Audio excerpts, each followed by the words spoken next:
Hey everybody, welcome to our What's top up? 10. What's up, everyone? We are doing our top 10 of 2020. It is myself, David, Ryan, and Kira, but we do have videos from our entire crew. So we have things from Kevin, we have things from Jayhow, and we have things from Board Game Coffee. So expect videos at the end of each of our numbers from those guys. What a weird year we've been in. I mean, it started having a single convention that we had, Gamma. Chose not to go to Gamma at the start of this year, which kicked off an awful year because we didn't get to go any conventions because we decided to sit that one out because that was really the onset of COVID. Yeah, I Um, remember. so our gaming has really been constricted to us together and our loved ones. Like we haven't been gaming with any of our, friends much, and definitely not with any of our peers, anyone else that we hang out with. Yeah, some of my top 10 board games are actually video games, so I'm anxious to get to this. Exactly. I mean, really, that's what a lot of people have been doing. They've been, playing video games lately because that's all there is to do right now.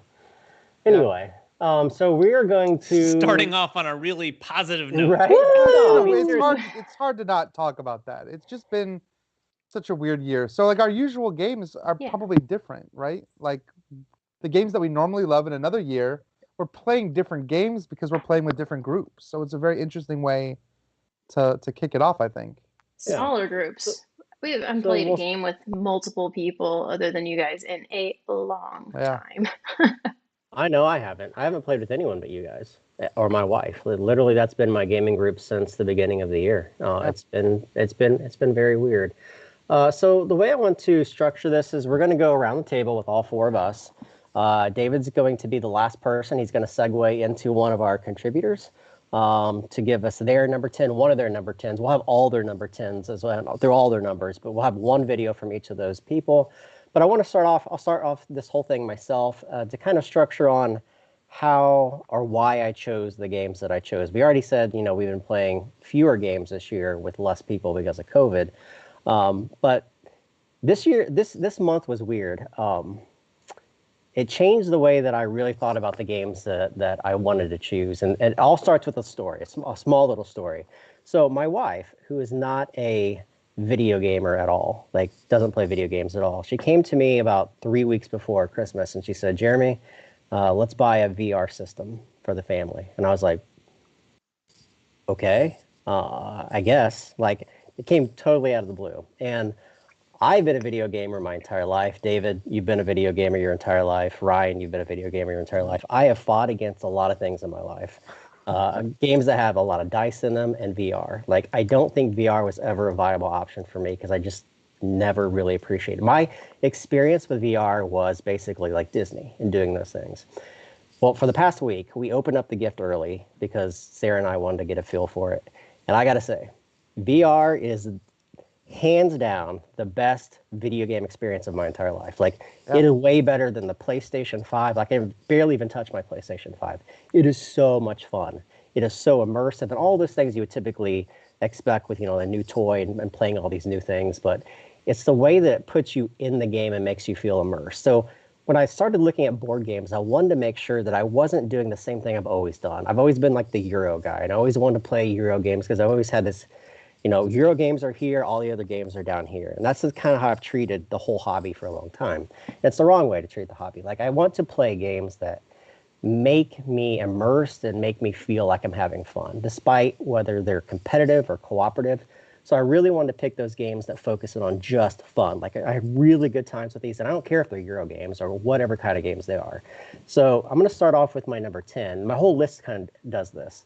One thing you should know about my list, like 4 years ago, 3 years ago, 2 years ago, it would have been like 90% competitive and like 10% cooperative. Like it is like 50-50 this year. I have 5 cooperative games and 5 competitive games. Oh. My first one is Pandemic Legacy. Sorry, it was a long intro, but Pandemic Legacy Season 0. I played it solo this year. Just kind of shows you how things went this year. I played through the entire thing, playing 2 characters. I reviewed it. I still think, being several months removed from it, it's the second best game in the series. I do think that Season 2 is the best because of the way that it unfolds and you build the map as you go. But why this game is so good is because it really shines in the way that the game works. Like there's a good sense of discovery that you have in all of these games. But Pandemic Legacy Season 0, I think is a more approachable game for players compared to Season 2. And this is so weird to talk about this because 0 comes before 1 and 2, but it's actually the third game in the series. But it's a really easy game to play. It's simpler than 2.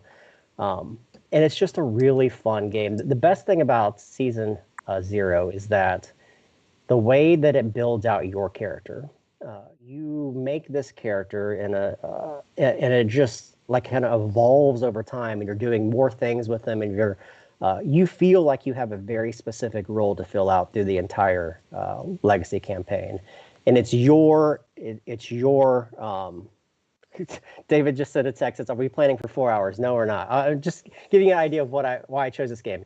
It's the way that it makes you feel immersed, kind of like VR. It makes you feel like you're in control of this character.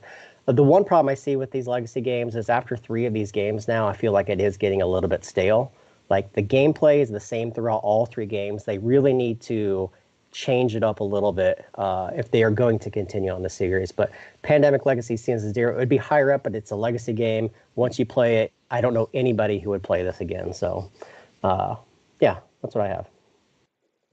Awesome. Who's up next? I think me and then Kira, right? Okay. So we talked about it. I want to stay in order. So I'm gonna echo what Jeremy said here. I mean, I'm the same way in that I do really love to play Euro games, but I chose my list. A lot of these games were just games that gave me very fun experiences. Every time I played them, I just had fun, and also games that I think did something new or challenged me to think about games a little bit differently. So these might not be the top 10 like best games ever, but they're like my favorite games, the ones that I really, really loved playing, which is how I structured my list. So my number 10 is Under Falling Skies. This game is just really cool. I love puzzle games, and I love dice placement games, and this intersects those two things in what I think is such a smart way. It gives you this like row of rooms that you can place dice in. Almost reminds me a little bit of Fallout in the way that you are powering these rooms with dice in order to gain scientific research energy, sending out your airplanes to blow up alien ships and things like that. But every time you place a die, whatever row it's in, all the alien ships in that row move down that number of spaces. So the higher your die, the more they move down. And it's all about planning and trying to trigger the alien ships in different spaces on the map at different times. And really, you're trying to control all that while you're trying to build out your base, build in new rooms. And it's such a puzzle to wrap your head around. Every turn is challenging. And not only that, but there is a campaign mode that gives you several chapters to play through. And every chapter, you're choosing from random cities to protect. You're choosing from random characters to come on your side of the board. And your base setup is completely different every time you play it.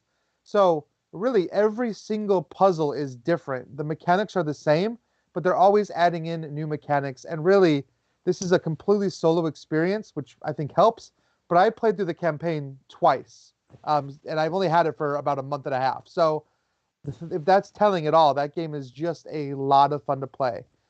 So yeah, definitely. If you like solo games and you like puzzle games, Under Falling Skies is just so good. Have you played Warp's Gate? I haven't. That just was one that I really want to get my hands on. Some people like it more. Other people like Under Falling Skies more. I will probably love them both because of the themes. I knew that even if Warp's Edge. Warp's Edge. Warp's Edge. Oh, I was like, what I don't know the why I heck? said Gate. I knew that even if I got Warp's Edge now, there was no way I would really be able to give it enough love to like really determine its placing.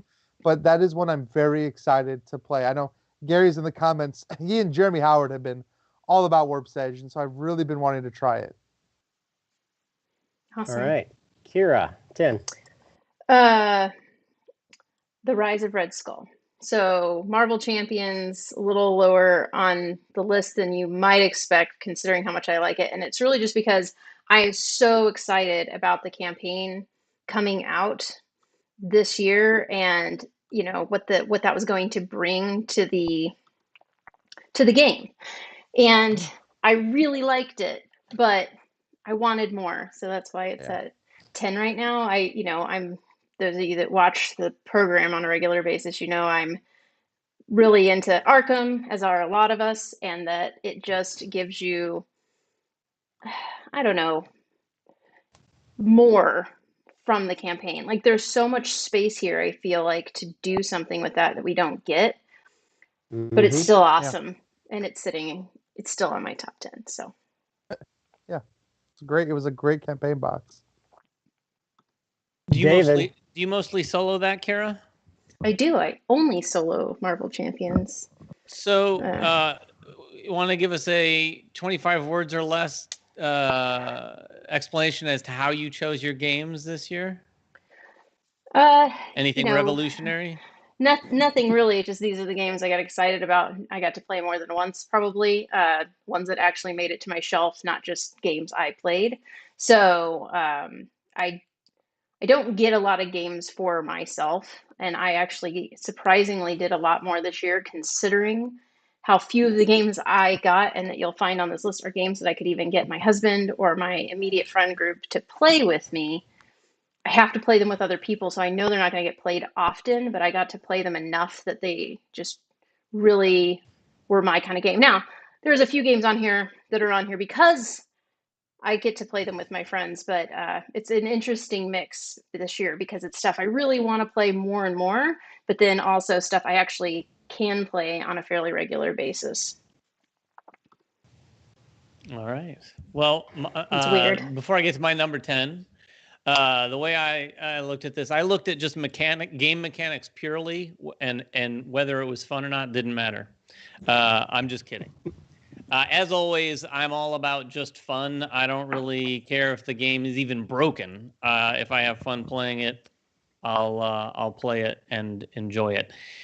My number 10 is Beyond the Sun from Rio Grande, and it was a game that by first appearances didn't look like my kind of game. It's not like full of theme. It looks visually somewhat dry, but the game is effectively space technology tech tree the game. And I've had fun every time I've played it. I've played it probably, I don't know, at least 5 times now with a variety of different people. Some of these guys, I think we played it on our Essen stream. I've played it with friends and family, and every time it's uniquely different because there's new technologies coming out and new things happening in the game that we didn't have happen the last time. I mean, it's similar experience each time, but it's fascinating to see some of these new technologies come out that completely change how you may have approached the game this time compared to the last time. I really, really recommend it. It is, again, not a great thing to look at. It's not dripping in theme, but it works really well and it's a lot of fun. That's Beyond the Sun. It's a great game. I had fun playing on the live stream. So since this is we've all got all of ours up, we have the rest of our contributors as well. We want to put up on the screen. So you guys tell me, do we put all of theirs up first or do we play the video of the guest spot first? Play the video. Play the video. We'll talk about something for a second and then I'll tell you. Our first one is going to be from Board Game Coffee. This is their number 10 game. Number 10. Number 10. You guys ready for this? I'm ready. Do it. Pew. Red Cathedral. Red Cathedral is a whole lot of euro in a little tiny box. The box is about this big, how would you say? Would you say it about that big? It's great. Now, here's the thing with Red Cathedral. First of all, we think it plays okay at 2 players, but we really like it at that 3 or 4 player count. That's where the magic is. That's where it's right there. Now, Red Cathedral, it's got a whole lot of like resource management. You're trying to build the Red Cathedral. There's like this rondel for a market type of system where you take dice that basically dictate what you can do at the market. And it's just so much in a little box. And it's got like random elements, so every time you play, there are like the cathedrals generated randomly, what's at the market is generated randomly, what dice are there generated randomly, so it kind of gives you a different experience. Now, to be honest, I don't think the experience feels all that different when you play it over and over again, but still, for how much game you get for the value, you can't go wrong. You can't go wrong. If you like Euros, you gotta try Red Cathedral. All right, that was Board Game Coffee with a great game, The Red Cathedral. Yeah, Red Cathedral. What did everyone else think of Red Cathedral? Unless you don't want to spoil your upcoming list if it happens to be on there. I'll just say I liked it. It's not on my list because I don't have it. I only ever got to play it that one time when I played it with you all, but it was a lot of fun. And it's one that I've thought about, and it's like I really need to get back to it. So Yeah, I don't know if we've said this plenty, but the one thing I'll say about it, just like every other Devere game, is a ton of game in a little box. Yeah. It's Carrie, like go ahead. I was going to say, Carrie, you can go and throw the list of the other contributors. It is a lot of game in a small box. I like Red Cathedral a lot, to be honest. I don't remember much of it. We played it once. It's not that it was bad by any means. It was just another Euro game to me. It was good, but it wasn't like fantastic. Jay Hal picked Title Blades. Kevin picked Holy Festival of Colors, and Board Game Coffee that picked Red Cathedral. Title Blades, I don't think it'll be on any of our lists, but damn, that game looked good. I mean, that game looks really, really good. Look good. Yeah. All right, let's get into number 9. Let's keep it rolling. My number 9 is going to be, drum roll, it is Zombie Teens Evolution. Again, it's a really fun game. It's a simple cooperative children's game, with cartoon characters that you're moving around. You're trying to survive a zombie horde by moving around these small little characters and moving these crates. I mean, like I said, it's a very, very simple game. But what's really good about this game is that how it slowly opens up like a legacy game. As you're playing it, you're going to be opening new envelopes, and those new envelopes are going to make your characters more powerful, and they're going to make the zombies more powerful, all which are done with a very limited number of components. So you're learning new stuff as you go, but it's not an overload like typical legacy games. And the other cool thing about this game is that it comes with a booklet, and in that booklet there's a number of objectives. These objectives are things you're trying to do in each game, and you can only do one objective per game. And since games are only 15 minutes, you can play like 8 games in a 2-hour session, which is really fulfilling. But these objectives, if you're able to complete them, make you think about how you approach this simple game in unique ways, like moving a dog in a certain position or using characters in different ways. And if you use those objectives, you're going to be opening up a whole different set of envelopes that, again, are going to add more content to the game. It's a legacy game that is approachable for anyone. It's ages 8 and up, so anyone can play this game. It just fills a hole in that that legacy thing where anytime you sit down with a legacy game, you're always thinking like Clank Legacy. It's a big investment of time and everything else, and this is just, I don't know, it's just very, very simple. If you guys are at all interested in what this game is like, we do have a comp and co-op show where Kira and I played it, so I invite you guys to watch that. It's just a very, very fun game to play. I love this series. This and the kids one are both fantastic games. So, Teens Evolution. I liked playing kids, but Teens looks really good too. Yep. Ryan, you're 9. All right, my number 9. So, my number 9 is Marvel Champions: The Once and Future Kang. Honestly, if I looked back at my year, Marvel Champions could have just been my number 1 game of the year. It is the game that I played the most this year. In fact, I played like 100 games of it. I'm very active in the Marvel Champions Discord. This game just eats up a ton of my time, and I absolutely love it. However, I did like the Rise of the Red Skull campaign, and Kira mentioned that briefly or a minute ago, but the Once and Future Kang scenario pack just took the game and did so much weird stuff with it that I was not expecting. I mean, just this idea that you're fighting Kang and he's this super powerful villain and that travels through time, and as you fight through Kang, you have to fight through these different levels of Kang, and he actually takes your different characters, the different players at the table, and sends them through time to fight on their own. So you have this game where you're used to playing cooperatively and you're used to relying on these other players to kind of build combos in your meta within your deck, and then all of a sudden you're on your own having to face down Kang, your own version of Kang. And that was very, very cool, and not something that I expected to happen, but like it just led to a very intense gaming experience. And I've played through that Kang scenario 3 times now, and I've only won it once. It's very hard, but it is also just a ton of fun. I mean, if you like Marvel Champions, you have to try this scenario. The more people you have with it, the more fun it is. It gets kind of crazy when you've got 4 players all split off fighting 4 different versions of Kang. Just a good time. Mm-hmm. Yeah, King's fantastic. Yeah. That and Red Skull are both really good, but Yeah. I mean, I could talk about Marvel Champions for the rest of the stream, so I all right, won't. But it was Kira, great. you are on number 9.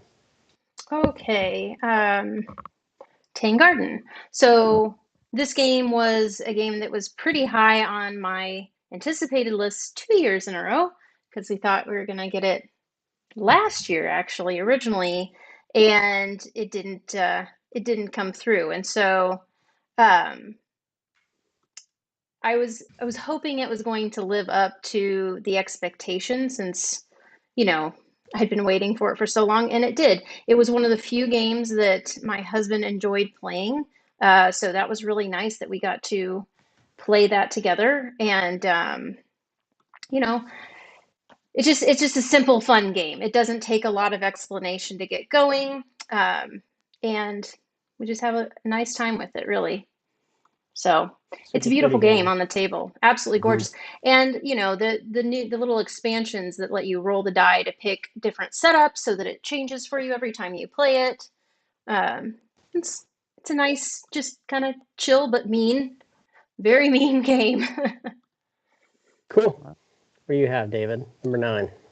My number 9 is, and I'll pronounce it correctly because I did a video on it, Tawantinsuyu from Board and Dice. This is their second big release in the second half of the year. This came out around Essen time, I believe, around October, November timeframe.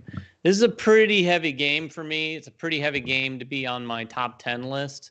But ever since I learned it and played it again, played this one a number of times, there is a lot going on in this thing. On your turn, it's easy for players to get a little overwhelmed with their options in front of them. But I really, really like this. This is a game that is better with more players, but it can be long also at more players. So it has that sort of like give and take in terms of whether or not you like long games or whether or not you like a little interaction, because there's a fair amount more interaction with multiple players. But it's a really, really fun game where you're placing workers out on this board in one of like 70 some different spaces to do all sorts of different things. Even though the spaces don't allow you to do different things, there's a lot of variables that go into the decisions you make about where to place them. But David, just a cynic said the iconography combined with the rules seemed a bit daunting. it is. I mean, it is a daunting game. This Tawantinsuyu takes a little commitment and a little effort to dive into it.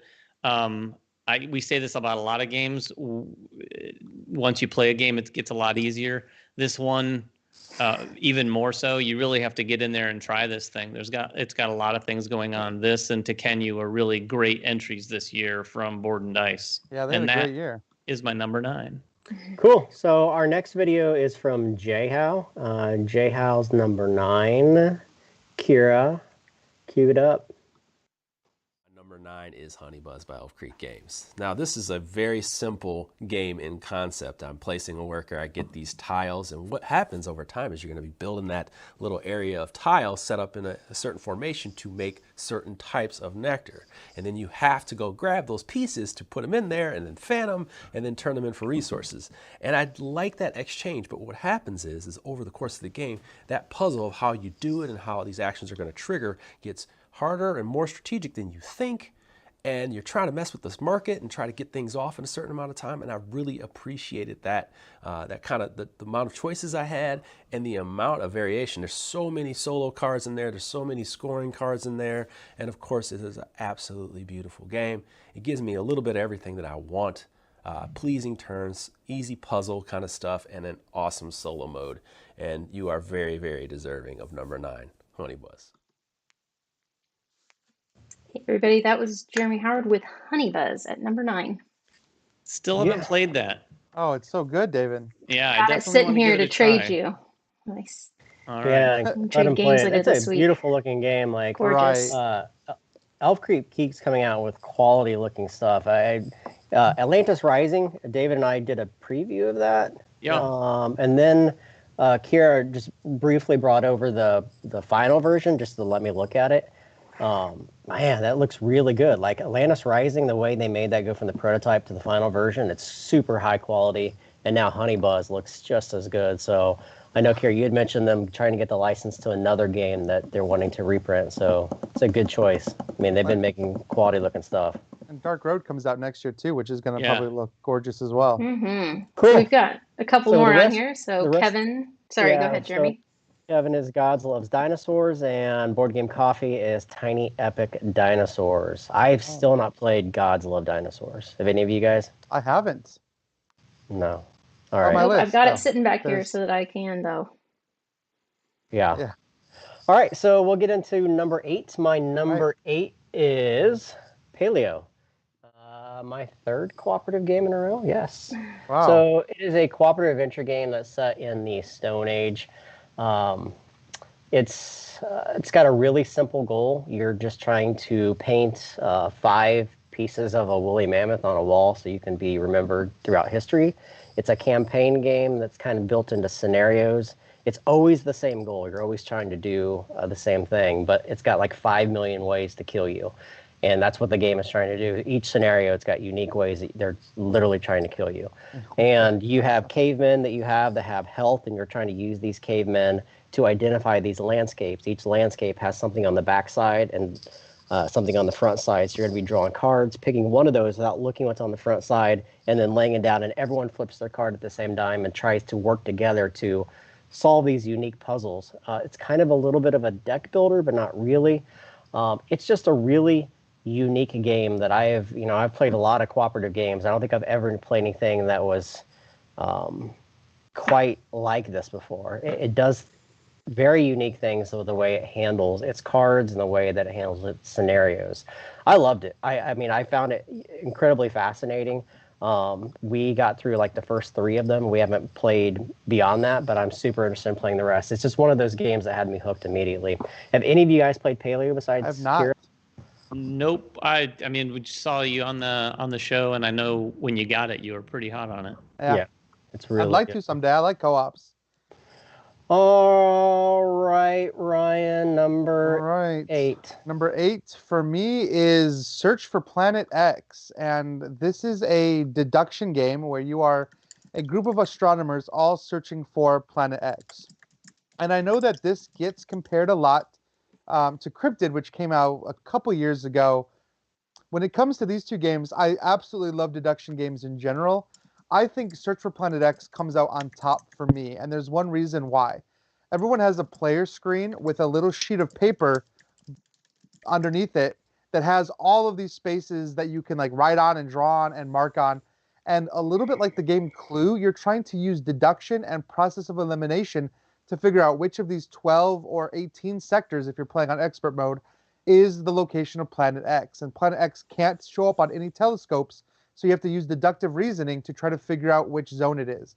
And there are a lot of different rules about that, as far as saying things like, okay, an asteroid has to be next to another asteroid, or, so-and-so, an empty sector has to be next to a gas sector. And the game itself has a set of different clues that it's going to reveal you over the course of the game. Something like Planet X is across from an asteroid, or Planet X is next to a dwarf planet, or something. And you have to discover these clues by doing research within the game. And it used as an app. Everybody connects in with their own device into the same game, or you can pass the device around, and it's going to give you individual clues. It's going to give you individual points of deduction. There are ways to look at what other players are doing and see their actions and deduce maybe what information they know. And you have these little, like, discs, I guess, or tokens that you can put out that basically is predicting what you think is going to be in each sector. And so there's just a ton going on, and there is a ton of deduction. But when you start filling in the circles or marking things in your sheet, and you cross off that first one, and then you go, oh, wait a minute. If this is here, that means it can't be here, which means this has to be this. And it almost feels like that Sudoku puzzle feeling when you get that one number right in Sudoku that just opens up the entire thing, and you suddenly are plugging in every number. It's very, very satisfying to find the planet. And even if you don't find the planet, unlike in Cryptid, there are other ways to score points. So you can actually still win, even though you never figured out where the other planet is, because you can just focus on figuring out what's in every other sector instead. So I don't know. It's really cool. I've played it several times, and I've played it solo, which is I don't know that you can do that with Cryptid, but it's just a lot of fun. I think I will continue to play this one throughout 2021 for sure. Yeah, Cool. I think that the big hook there is that the point scoring. I think that's the big differentiator with a lot of games like this. But I will say I still like Cryptid the best. I know you do. I do too. I like Cryptid better too. But- All right, 7. I mean 8. No, yeah, 8. Kira. That's what I 8. meant to say. 8. Let's just skip a few. Are we on 8? This is Nova Luna. So this is another one that, gosh, I mean, when you think about it, it doesn't feel like it was this year. It feels like it was last year. It feels so long ago at this point. But early February, I believe, is when Nova Luna released. And although we had gotten an early copy of it from overseas, I really, really liked the game. And I was, again, able to bring this one home and have my husband actually want to play it with me, which was great. And, you know, it's just a really simple, easy game to teach, and it's a weirdly fun race game that I don't normally like race games, so it's a lot of fun. I don't know. Super Anybody simple. else play it? It's a very good game. I think all of us have played Nova Luna. I've played it a couple times now, and I agree. I really do like it. I think it's a great 2-player game. Yeah, Nova Luna is great. When I saw some of your list, Kira, and I saw that, it was one of those moments where I was like, oh, that's right, Nova Luna. Yeah. Well, it's But then hard. I I mean, couldn't it just quite feels get like it it was on so mine. long ago. It was forever ago. Yeah. We get the early stuff, so it's really hard to remember when things came out. Yeah, and speaking of which, this one to me feels like eons ago, and I think this is partly because the first time I played this was the original PAX Unplugged. It was in its early form, and then it's Oceans, by the way, from North Star Games, and then Dominic from North Star Games came out, and I think this was in 2019 as well, and played with Jeremy and I. Yeah. And then they ran their Kickstarter eventually, and this delivered right at the beginning of the year for most people. I can't even remember when we got our copy. It might have been just before the end of the last year, but it feels forever ago. Oceans, if you've not played Evolution, it's very similar to that. You're building an ecosystem of different species, this time all underwater creatures. And the cool thing about this compared to the Evolution series is it has this big deck of deep cards that have a lot of interesting and more powerful creatures. And it's a massive deck, and it's all different. And it's one of those games where you get one of those cards in one game and you won't see it another time in many, many games to come. And they can be kind of feel game breaking, but the whole idea of those deep cards is that they are uber powerful. And once someone gets one, in fact, that whole game is about someone building an engine, whether it's with deep cards or otherwise, and then everyone else at the table going, okay, what are we going to do to try to foil this engine? Because the engines usually kind of interact off of one another, and the way this game has people playing off of their neighbors is really, really interesting. Again, very interactive, pretty mean game, but and absolutely gorgeous. But Oceans is my number 8. But not as mean as Evolution. No, it's not as mean as Evolution, because you can't just outright aggressively kill off someone else's species. But I would say more so than Evolution, and not that this is mean, but a player can build an engine and all of a sudden everyone at the table can feel like, well, we're screwed because this is insane. Yeah. And sometimes you are, but you have to, like I said, you have to adjust and kind of roll with that and then figure out, okay, am I giving up anything to them based on what I have in front of me? Because if I am, I'm going to just change that, even though it feels like a sacrifice. And in the long run, hopefully it hurts them more than it hurts you. Yeah. Cool. Well, that was our 8. We're going to lead into a video from Kevin at Old Man Games. So, Kira, go ahead and roll Kevin's video for number 8. All righty.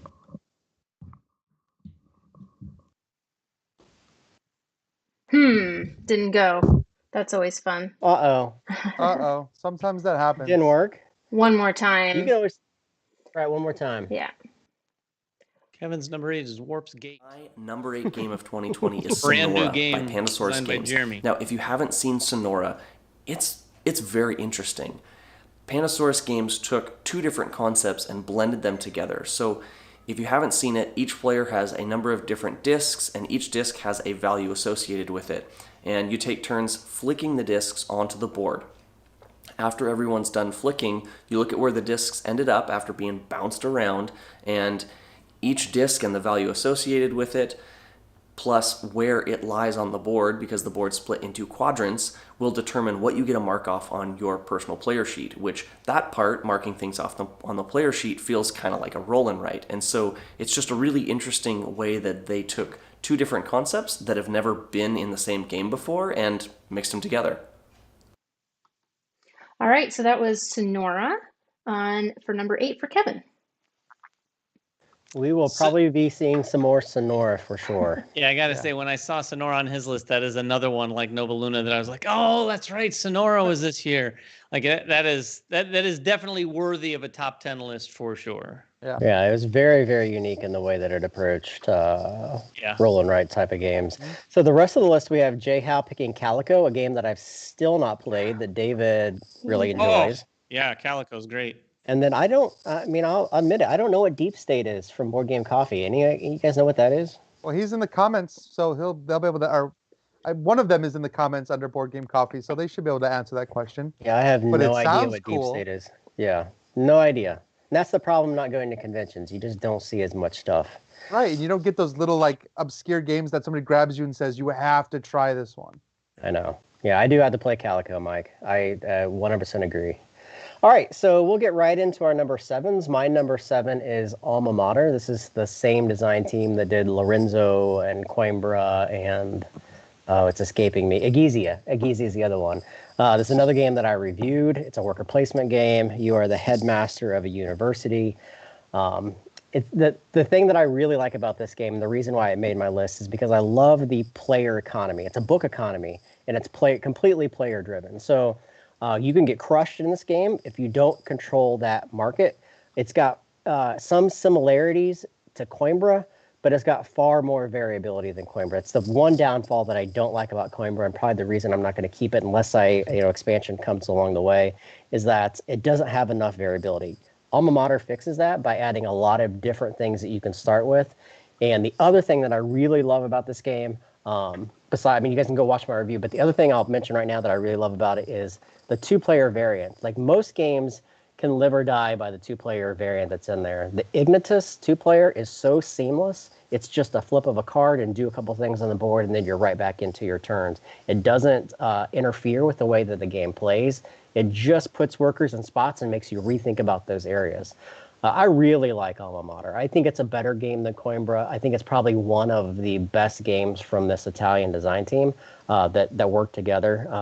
I don't remember all the names, but it's a really solid game. And I think that this is going to have longer legs than what Coimbra will. I just really believe that. Yeah, that was definitely an honorable mention for me. I mean, it was very close to my top 10 list. Very close. It just, that player-driven economy is a double-edged sword, because it also means that players can kill the economy to a grinding halt if they don't contribute. And so I've had plays of Alma Mater that were really, really great, and then some that just weren't as consistent. But it's still, I think, a really good choice. Yeah, that one's a dishonorable mention for me. Oh, you don't like it, David? I didn't say that. I enjoy it. I respect it. I think some of the things you just mentioned rear their ugly head a little much for my tastes, anyway. Yeah. Mm-hmm. Yeah, it can be that player economy can really make people not enjoy the game, because it can come back and bite you in the butt if you're not on the top end of some of those things. So, right.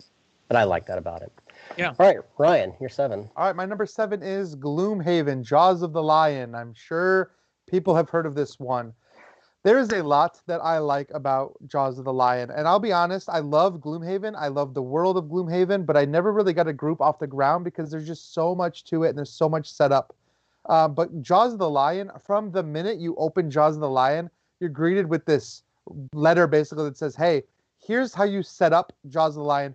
Here's how you punch everything. Here's how you put it away. Here's how you store it.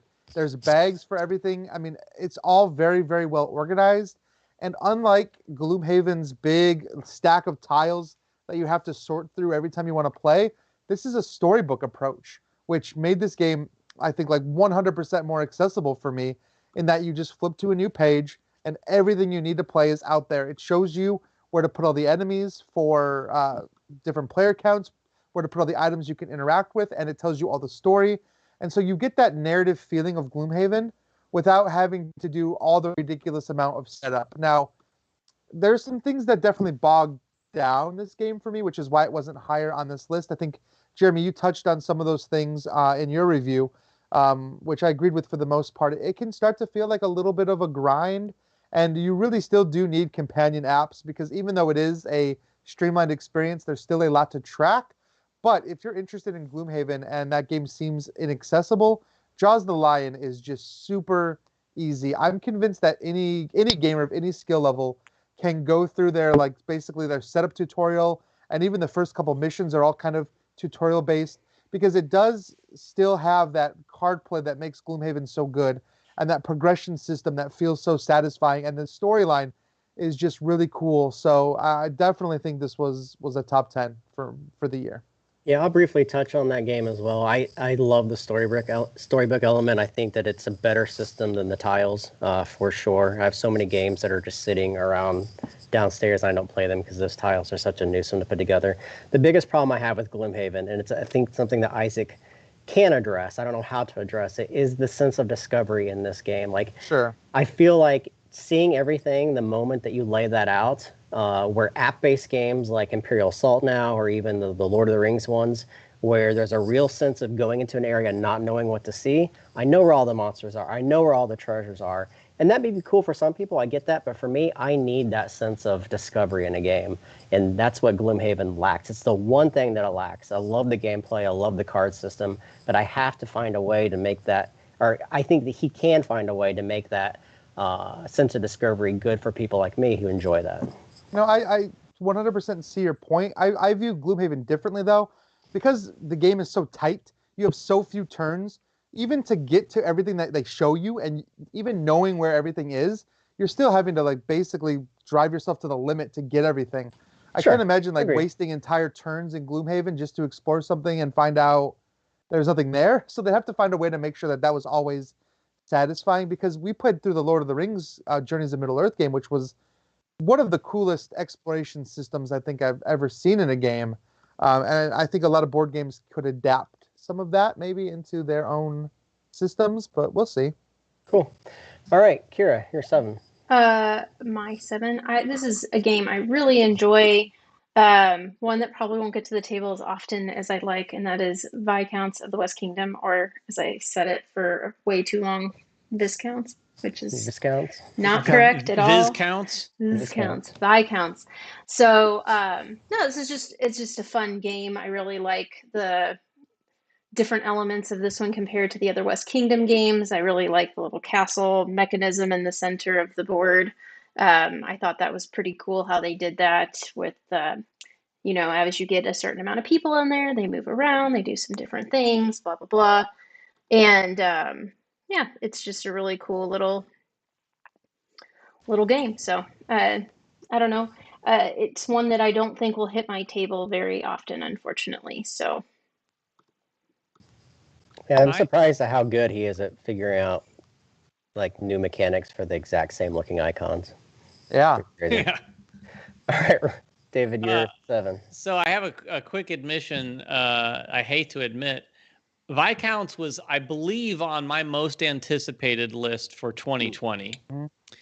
I've not played Viscounts even once. I do need to get that and try it and get it to the table, because there's so many things about it that really seem so interesting. So I still need to try it. It's not on my list, but that's because it's not on that's the reason it's not on my list. Again, another thing before I get to mine, Ryan, on Jaws of the Lion, I will say it's also not on my list, but the one thing about that, I don't know that there's ever been another overwhelming sort of game, better simplified for new users than Gloomhaven was in Jaws of the Lion. Like, the degree to which they made Gloomhaven, which can be incredibly overwhelming to a lot of people, something that just steps you through and walks you through was absolute amazing. That alone, that feat alone makes it deserve it of a top 10 list. Yeah. But my number 7, Jeremy, is one that you expected not to be on any of the rest of our lists, and that is Title Blades. My number 7 is Title Blades. This one is from Skybound. This is another game that we've had a long history with. We saw it very, very, very early. I can't even remember what year that was now. And it underwent a lot of differences and a lot of changes. And like I said at the very top, and a lot of us said this, fun factor is a huge thing for us now. It always has been for me. This game, that is the main thing going on here. There is not a turn in this game where you don't feel like you're doing stuff and achieving things and it's just fun. I've played this at 4-player, and every one of the 4 players, almost every single one of their turns, they felt like very accomplished in what they did. It's very rare that you're like, oh, well, I wanted to do this, I want to do this, I guess I'll just do this and take these 2. It doesn't feel that way. You're often able to take some resources, maybe get one of the objectives done, and there's a lot of different things going on. And then the last thing about this game, bar none, I don't know that there's another game that was more incredibly produced this year. And there's a lot of really well-produced games this year. This game is out of the ballpark well-produced. Absolutely. So That's one of those. Title Blades is my number 7. I really wish I'd had a chance to play more, because it probably would have found its way onto my top 20, 15. I don't know, but I really liked it, but only played it once. So it's very close for me too. Yeah. All right, so we have our number 7 contributor, Board Game Coffee. Kira, you want to cue that one up? I don't even know what game it is, but we're about to find out. Godspeed. Now, as soon as I saw this game, I want it in. Why? Because I love terraforming other planets or colonizing other planets. Now, when I read the rulebook, I thought, this game might be a little too complicated for me. But once you sit down and play it, it's actually super simple to get into. It's basically got a bunch of columns, and you play one column at a time, and each one is it's like, this one you do bidding, this one's worker placement, because it's got a worker placement element. And then you gather resources. So there's like a resource management aspect to it. And it plays great. I like it with a full boat. Like I think it's like 5 players it maxes out at. Play it at 5. At 2, I thought, this game's okay. Put in 5, loved it. Loved it at 5. So if you're gonna play Godspeed, play it with a full boat. You won't be disappointed. All right, that was Godspeed at number 7. I forgot that came out this year. Me too. Right? I think that's another one we played in 2019, so it really just feels. Was it 2000? Was it that long ago that we played it? Because it does feel like it was forever ago that was played by us. Yeah, I'm pretty sure it was 2019. Kier and I played it. We played it when it was on Kickstarter. Played it a couple times, and then we live streamed it. Yeah, it was on Kickstarter at the time. I think it was 2019 for us. I think it released in 2020. Yeah, it's just hard to the timing is difficult. That was a great game. It was a lot of fun. A long time ago. Yeah. So also we had J-How. He picked On Mars, which is very good for him. He's a huge Vital fan. And then we had Kevin. We had Jurassic Parts, and I forgot about that game. But yeah, that's another cool game. All right, so we're into our number 6s, and I kind of cheated on this one, but I didn't really, because you can actually buy this one online in Europe. So it is available. It is Hollertown. Yeah. We played this one on our SN live stream. It's from Uwe Rosenberg. It is about the Hollertown region of Bavaria, Germany, in which is one of the largest hops producing areas of the world. I had no idea about that, but I did some research, and that's what it is.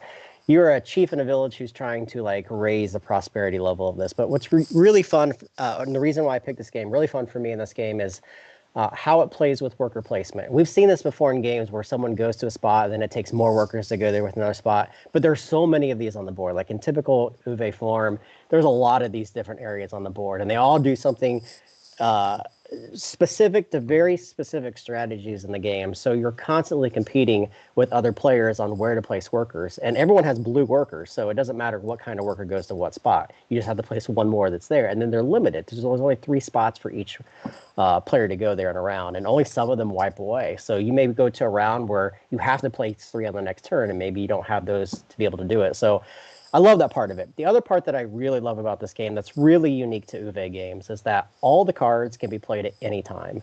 And there are a crap ton of cards. There's like 800 cards in this game. So like Agricola and all the Agricola decks. These cards have really wide range of strategies and things that you can do. And they feel game breaking at times. And the cool thing is that sometimes you just luck into combos, like you have the right thing going on in your board and you just get the right cards. Sometimes you don't, and then you play into that strategy and try to make the best of it. I love the fact that they give you this sandbox. I love games that are just like a giant sandbox, and you just take the tools and you build the best thing that you can out of them. And that's really what Hollertown's about. It gives you a lot of different things to do, a lot of different places to go to, and just says, here, do what you need to do to score the most points. And I like it. I like most of his games, but this one I exceptionally like because of those two things specifically. And that all the cards are just so cool. Like there's so much comboing you can do with those cards. And I really wanted to put it on my list. I haven't played the final product. All I've done is play that print and play prototype that we had access to. So I really want to see it and like play through like the final version. Totally, same. Yeah. I didn't even think it came out this year, so it wasn't even one I considered for this year's lists. Well, it is available. It is out. It's out in Europe. It's coming out in the US sometime. I guess I soon, focus hopefully. on the US release. Like it's here. I can get it here. That's which means I missed a few others, I'm sure.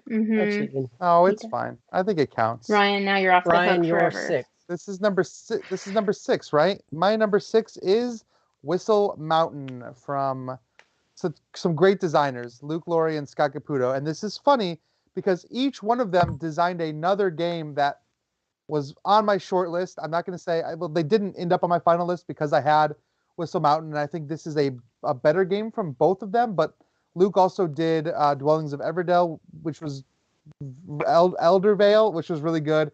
And Scott had Sorcerer's City, which was really good. But Whistle Mountain just hit a lot, like just hit some great notes for me.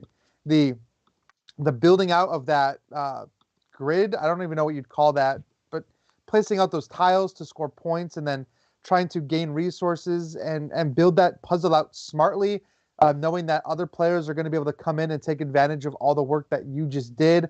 Meanwhile, you're trying to move your workers up this ladder to get them pushed over to score points.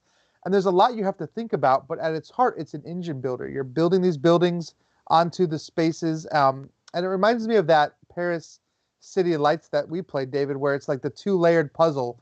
You have to figure out where the grids are going to go, and then you have to figure out what's going to go on top of them. And you can trigger all of these things every time you place your airship out, and all these abilities can be supplemented by cards, by powers that you might have on your player board. It's just a lot going on, but I think it all works together very well. It all comes together in a very smart way that really challenges you. I mean, this is going to put some of your spatial skills to the test, but I played it a couple times with a guy who is awful at spatial puzzles, and he was still able to really enjoy it and really do well at the game because, unlike a game like Feast for Odin where positioning is like the key, this, it's a little flexible. You can make a couple mistakes in this game and still ultimately win, which is another thing I really like in games. They don't force you to always play like, the best game possible. But, that being said, it still is a very challenging game. And there's a lot that you have to think about, a lot of decisions to make every single turn. So, yeah, Whistle Mountain. I hope your friend's not watching tonight.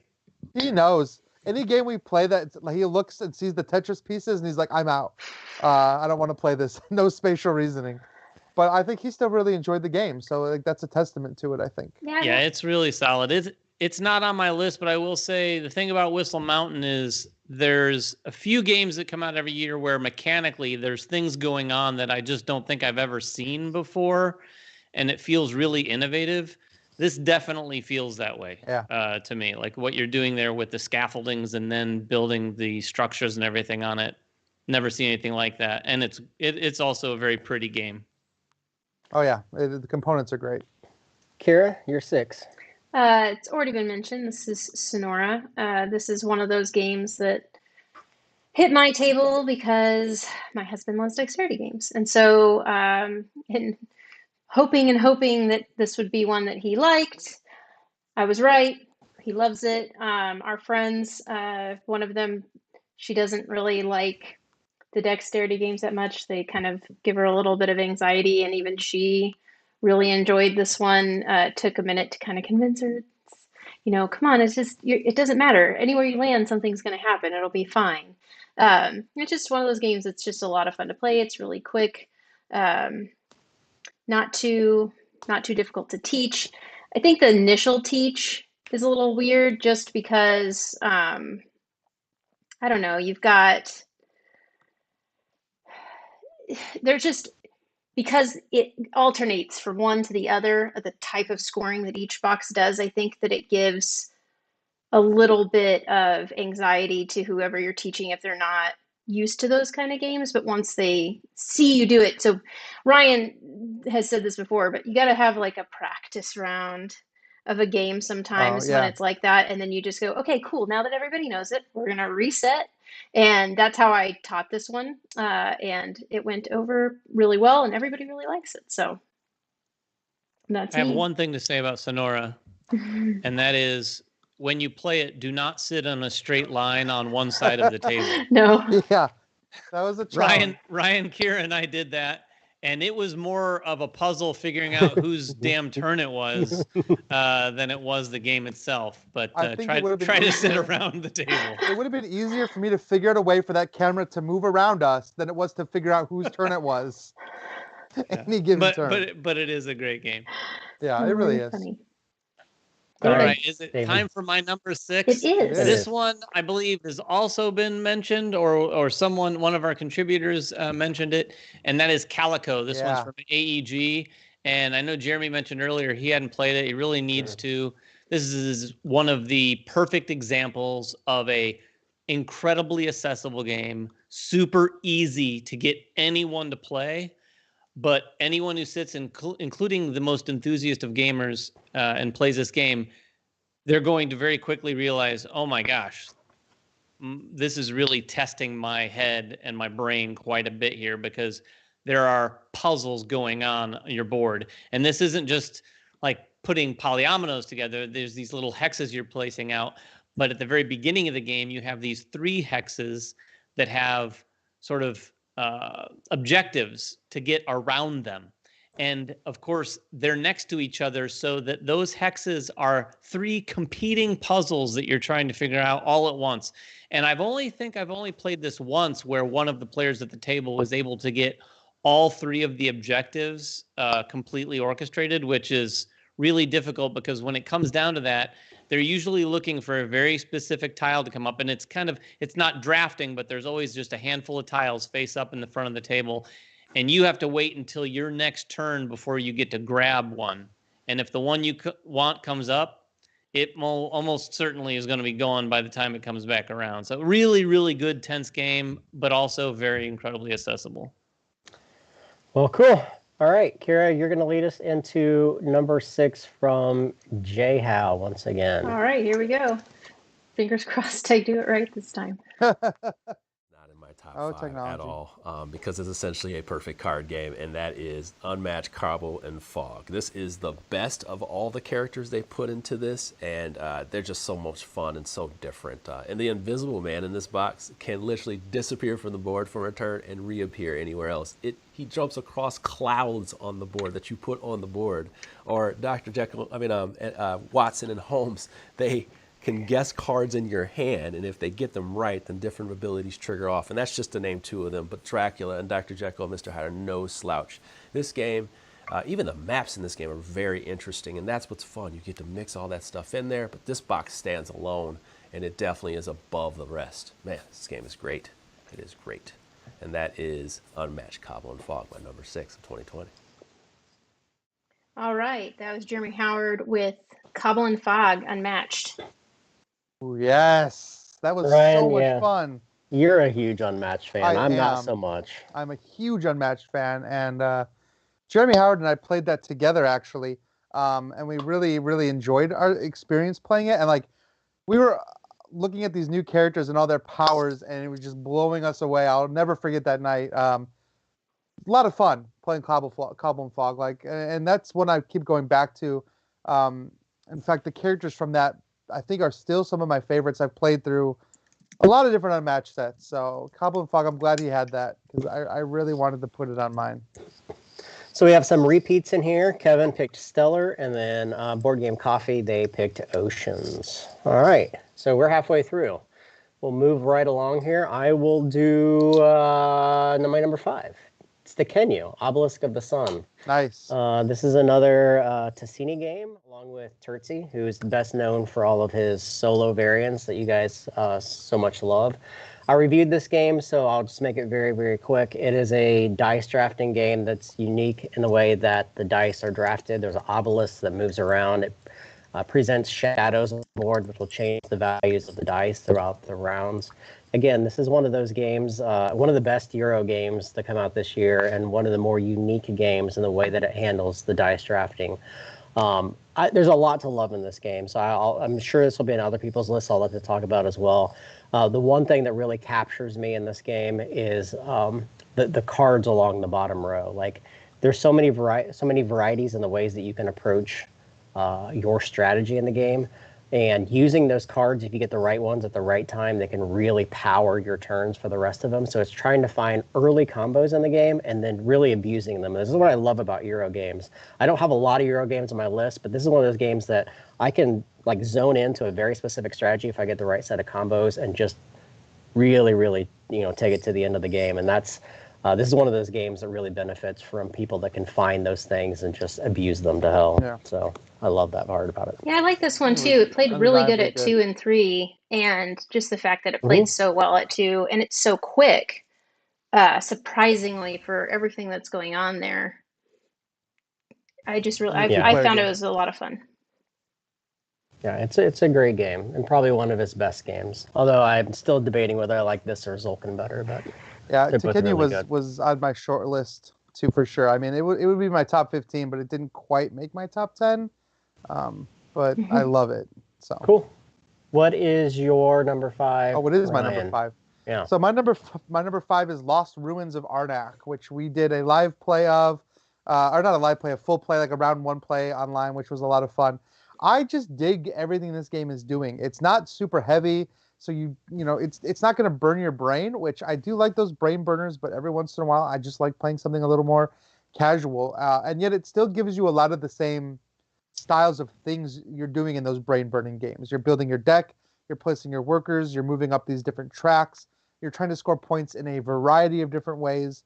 Every turn is a tough decision because you are very limited in your resources. You're going to have to stop off and, just like any worker placement game, take those less than ideal actions just to get resources to get back in there, and start taking cards and visiting these areas. It feels like a lot of games that I like mixed together. I mean, there's a little bit of Clank in there. It feels like with some of the hybrids. There's a little bit of Quest for El Dorado feeling in that game as well. And it just lets you do a lot of fun things, and it lets you pull off these combos where you can just feel really, really good about your turns. And I think in this game, compared to some, those turns happen more often than not. You might get some bad turns, but for the most part, because the deck building is so tight and your deck is so small, you're not buying a card and maybe seeing it once. Like, you're going to see cards a couple times based on how you build your deck. And so you can really focus on certain strategies and just have a very good, happy, fun experience. And again, it still has the blocking and a little bit of the meanness that you would expect in a worker placement game. And so I think they did a really good job of just bringing all of that stuff together. This game could have felt like a mess, but it's very fun to play. And first-time designers, too. I think it's a couple that does some development work, maybe, I think, for CGE. But this is their first full-fledged design, I believe. Yeah. They knocked it out of the park, I have to say. Yeah. Cool. Kira, your number 5. All right, this is Rococo Deluxe Edition. The only edition that I've played of Rococo, so it's new to me. I know it's been out for a while, but this new edition is beautiful.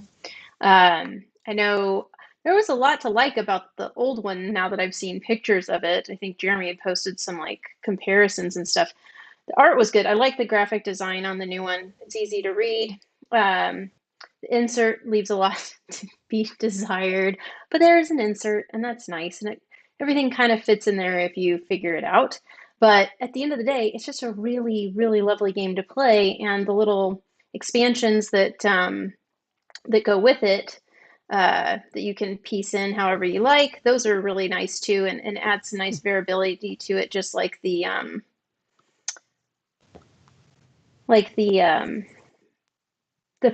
just the jewelry. What do you call it? The jewelry expansion. I know it has an actual name. I just call it the jewelry expansion, but anyway, I think everyone does. yeah, it's really nice. Yeah, I've said it before and I'll say it again. I think that companies bringing these older games back out is really important. Like Rococo, we saw that re-released. We're seeing Ginkopolis being re-released. I don't think I'm spoiling this, but I think Nations, it's been announced that Nations is in my top 5 games of all time. I love that game.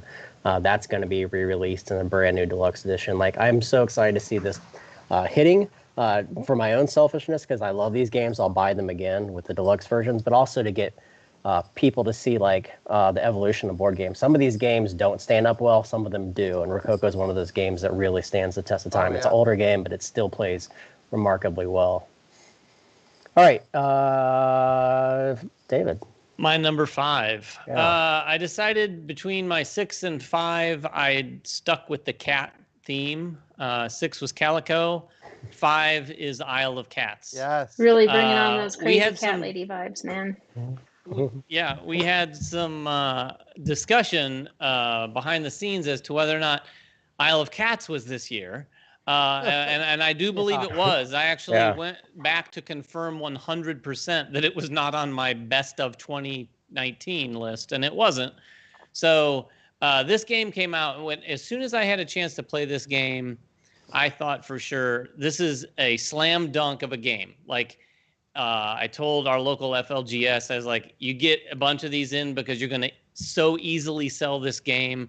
As soon as someone plays it, it's very, very fun. It's got the polyominoes that you're building out on your boat, trying to piece them together. So it's got that puzzle element. But the thing about Isle of Cats that I really like is that it takes the card drafting that I enjoyed so much from Bunny Kingdom.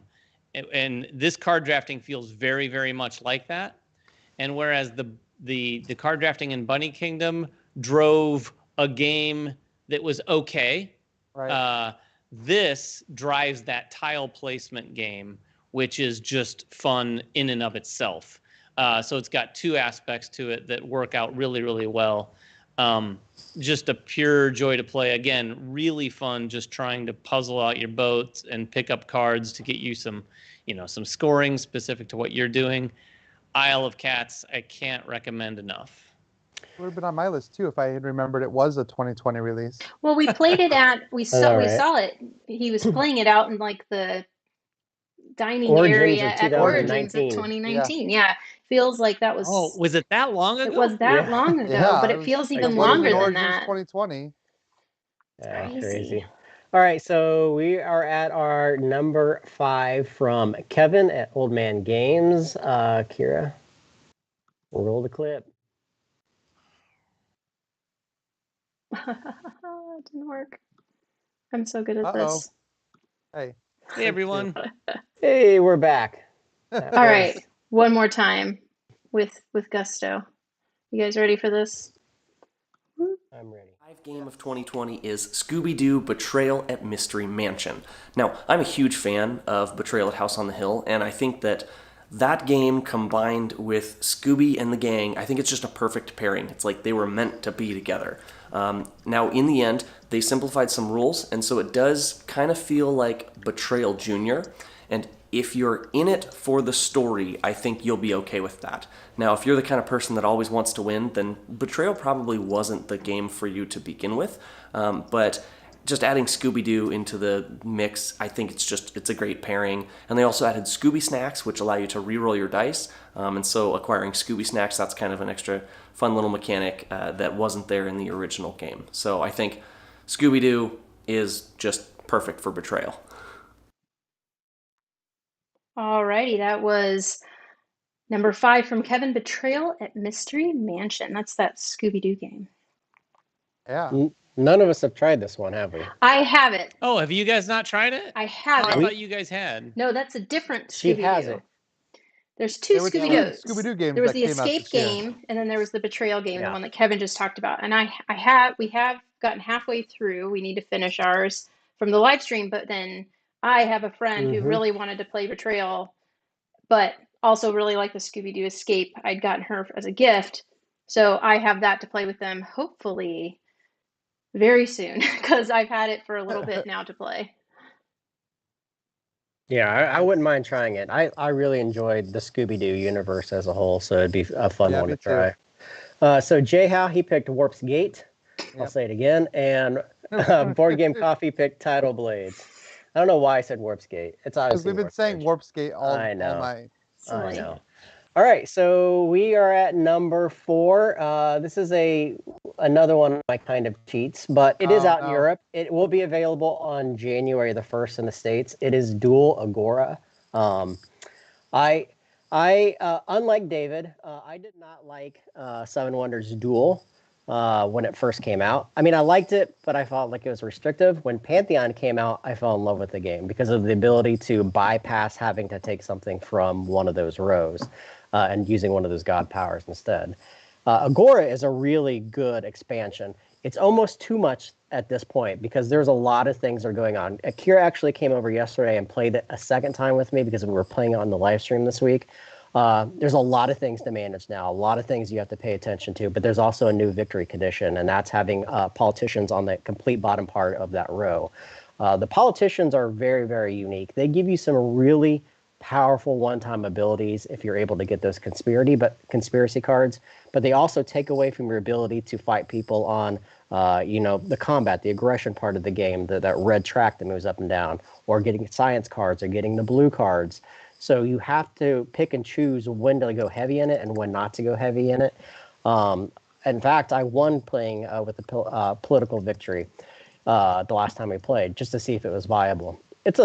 Duel is just a fantastic game. It's probably the single best for me 2-player game, maybe Watergate, but this is just a really, really good game. And I don't think it makes the game too difficult, but also I think this is a stopping point. I can't imagine them adding more to this game. If they do, it's going to be a board game at that point, not really a 2-player quick game. And that's my biggest concern, that they make it too large. But I love it. I love Agora. I think it's really cool. And I'm excited when you guys get a chance to play it too, because I know all of you guys love Seven Wonders Duel as well. Yeah, I am a big fan. Gary in the comments is saying that it is out. He saw it at Mini Market just yesterday. Nice. There you go. And I quickly told him, to give me a copy. I'm not sure why he didn't call me and say, hey, they have this. Do you want a copy? Yeah, Gary. Come on, get on it, Gary. So he did actually text both of us and ask us. About Agora? Not specifically. Oh, okay. I didn't know it was out yet. I also would have said something because I really love Seven Wonders Duel as well. Yep. All right, Ryan, you're 4. Number 4 for me is My City from Knizia. This was a game that was on my most anticipated list this year, mostly because I wanted to see if the concept worked and if it actually was fun. I didn't imagine that it would be on my top 10, and I didn't imagine it would be this high, but the game is such a fun, cool experience to play. Like, it's a very, very easy game. You just have this board in front of you, and you have a bunch of tiles, and every turn you flip over a card, and it tells everyone at the table to place a tile on their board. It's very simple, but the way that you're scoring points each one of these rounds is always different. Every scenario comes with an envelope where you open this envelope and it introduces new tiles, new stickers that go on your board, new restrictions, things that actually change up the gameplay. Maybe some rounds you want to place your buildings so that all the colors are touching. Maybe some rounds you want to try to connect one corner to the other corner. Maybe some games you're trying to build in the forest. Like, it's always just a different experience. And while you're playing through these little scenarios, you're scoring reputation points overall at the top of your board, and you can earn these in a lot of ways. You can earn them from winning games. You can earn them from competing in little sub missions that are in each chapter. You can win them by doing things in between missions completely. So there's just a lot of ways to score points. And even though obviously like you can only have one winner every game, our scores by the end of all the games were actually very close. The top 3 of us were all within like 5 points of each other, and then we had one player that was maybe like 10 points behind. So even though we all did completely different things and our win to loss ratios were very different, we all came together and we all had a blast. Even when you're not winning that game, you're just having fun because like every time you flip over a new card and have to put that tile out, it immediately becomes this stressful decision. And there's certain tiles that if you didn't save a space for them, you're just immediately eliminated from the round. And there's just like a lot of craziness that can go in. I don't want to spoil anything, but I will say that around like the third game is when you start opening that second envelope and it starts just getting really crazy and it snowballs. And it just ended up being just such a fun experience. And every game you play is like 20 minutes long. So you're not sitting there forever playing this super long legacy. And it's not really a legacy game. It kind of is. But it gives you can go back through and play any mission in the campaign. And then after you're done, you can flip your board over and there's just the side of the board that's just for free play, basically. But yeah, it's a great experience for sure. Yeah, absolutely. So just completely surprised by it. Cool. Kira, your number 4. Mine is Etherfield. So we're pretty far in, but at the same time, we have so far to go in this game. We haven't been able to play it for several weeks, and I've been kind of jonesing for it. This is a game that we played it for the preview, and I should have known better with Awakened Realms. Jeremy said this before, like the game is going to evolve so much over the development cycle before it actually gets to you. But I originally was like, it's all right. It seemed like it was going to be kind of fiddly and a mess to play, and somehow it all came together beautifully, and it's weird and creepy, and there's just so much to like about that. And the story, I mean, the book, I don't even know, the numbers go so high. There's so much going on, and it's just wave 1.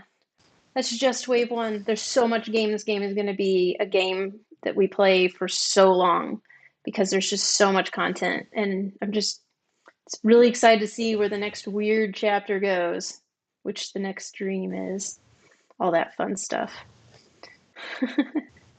Yeah, didn't make my list, but... Oh, really? Cool. Didn't? I'm looking forward to trying it. Sure it did. I'm looking forward to trying it. Kira, I have a question, though. Was it the shut up and sit down review that sold you on the game? That was kind of the clincher for me. Like, I was on the fence. I was playing it. I liked it. But once I saw that video, definitely took me over the edge. I'll tell you, I'm 10 hours and 3 dreams in. I still haven't made up my mind about whether I like it or not. Like, it's a turn-to-turn thing for me. Like, whether I'm, like, really into it or, like, I'm like, what is happening? But I think it's a game, like, it does require quite a bit of time commitment. So I think over the course of 2021, I'll be able to, like, really play it and, like, really... Because when you say you're only 10 hours into a video game, that's not very far. And you kind of approach Etherfields the same way. I mean, I think this is a 100-hour game, so... Wow. Lots to go still. Easily. Yeah. All right, ready for my number 4, everybody? Yeah. Mm-hmm. All right. This is, in my opinion, the better of the Luke Laurie games this year, although both of the games are fantastic. But my number 4 is Dwellings of Elder Vale. There you go. Not Everdell or Everdale. It's Dwellings of Elder Vale. Jeremy and Kira, did you? Yeah, Kira, you played with us at Gamma, 2019? No. Or Gosh, was that 2019? 18. No, it was 2019. It was 19. It It was 2019. Yeah. So we played this a long time ago, and I can tell you without question, the moment we got done playing this, we were telling Peter at Breaking Games at the time, you've got something special here. This is really fun. It was pushing a lot of our buttons, really enjoying it. Me in particular, I loved a lot of what's going on in this game. This takes sort of the basic concept. I don't want to relate it too much to Energy Empire, but it is one of those worker placement games where you're placing your workers out, and then you can pull your workers back whenever you want. So players will get out of sync with each other in terms of when you're recalling and when you're placing your workers out there. The board itself is completely evolving because all the places you're putting your workers, there are new tiles to place out there. Many of them you're just gathering resources, but some of them, a few of them, have some significant actions. The really cool hook is that when you do recall, in most cases, you're able to take worker by worker back to a tableau of cards that you've built over the course of the game to do different things as well. So you've got a whole recall of workers that's more significant than it is in most worker placement games, because when you place, you're getting your stuff. And then when you're recalling, there's a whole nother set of decisions to make in how you recall them. I just played this, was it yesterday? I think yesterday. Or the day before with my wife Alicia and my oldest son Ben. Ben did so begrudgingly, and it did take us a while. The game, we played it 3 players, and this included a teach. It took probably 3 hours for us to play through the game. With that said, Alicia said right afterwards, hey, we should take this and play it with her son Aiden. Which I was kind of surprised after 3 hours of gaming that she wanted to do that. But it speaks to, I think, how interested she was in the game, because you're constantly getting cards and going, oh, whoa, this is crazy. And you like a spell card, or you might be able to collect a card that really lets you build up a different sort of game than everyone else at the table. Very, very cool game. And then also, must be said, incredible production. Like, they've got miniatures with like sound bases where you move the miniatures and they make sounds, which is kind of ridiculous and silly, but also kind of cool at the same time. But Awesome. that is my number 4, Dwellings of Elder Vale. Never really got to see the final of it, but it's great to hear how cool it turned out. I know, I haven't either. All right, so that is our 4s. We're going to do the next contributor video with Jay Howe. His number 4. Kira, right. You're on. And I think to myself, like, every game that I'm talking about from now forward will be games that I said, whoa, this could be game of the year. And so this is how tight this was for me. And Praga Kaput Regni definitely deserves to be game of the year for some other people, but this one here is my number 4. This is designed by Vladimir Suchi, and this is a great design. This is my first game by Suchi that I thought was just great, hands down. We're talking about simple actions. You got 6 actions. You're taking a tile. You're taking that action, but you could upgrade it and get some different scoring combos. You can build walls around that action wheel and create more scoring and different benefits as you go along. You can build in the city and score for adjacency bonuses. You got towers that you can go up, build against the King's Wall, and all of it works. It doesn't feel like one strategy is just better than the other one. You can even gain technologies which have scoring multipliers at the end of what's going on in your board. There's a lot of pleasing things going on, and it never feels like you have enough time to do it all, but it's all interesting along the way. This game keeps on giving. I can't wait to unlock more of what it has to offer, and they even have a solo mode that's good, but you're going to have to download some extra components for it. Other than that, man, this game is great. Praga Kaput Regni, my number 4. All right, that was Jay Howe. Number 4 was Praga. Yeah. Praga Kaput. Kaput Regni. Yeah, I mean, I can't hear what any of these contributors are saying, but I imagine he was going on about how awesome it is. I mean, we've all played it now, right? Yeah. All 4 of us have played it? Nope. Played it a couple I times. haven't played it. Kira Kira's hasn't not played played it. Oh. Nope. Yeah, it's I don't know what Jay House said. I like Praga a lot. I don't like it as much as Underwater Cities. I think Underwater City is his best game. Praga does a lot of cool things in it, but I also think it's got a pretty steep, not learning curve, but your ability to do well. Like there's some nuance in that game that you have to play it a very specific way to do well. And then if it's kind of like Blood Rage. If the people aren't blocking you from doing stuff, you can go crazy, which was an experience in our Essen game. Like, you can go down a path, and if no one else is going down that same path, you can really, really rack up some points if people aren't stepping in your way.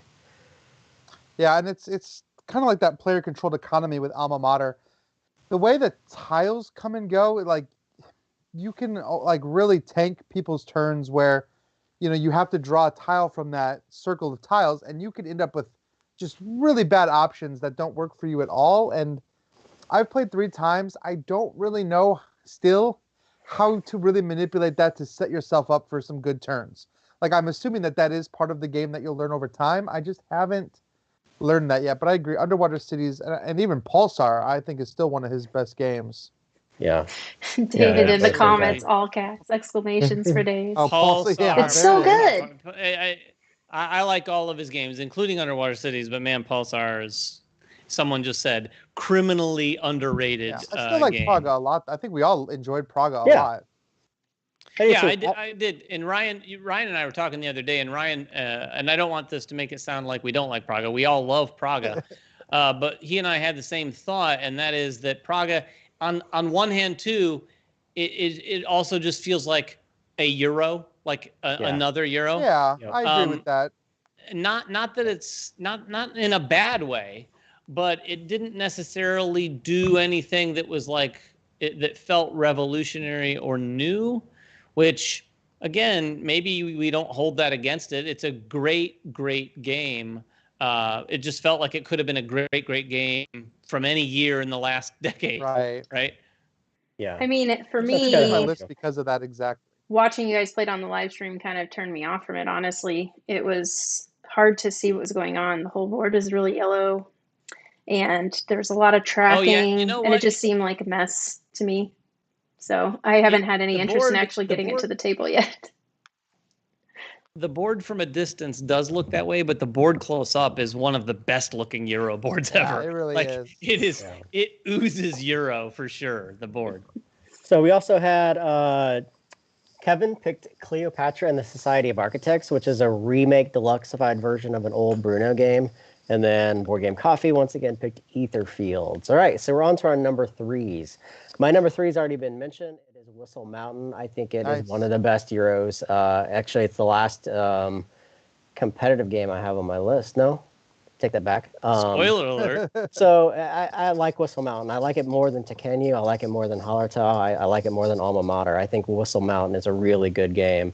The only thing is the look of the game. It looks fine. It's a good looking game, but it doesn't look as good as any of those other ones.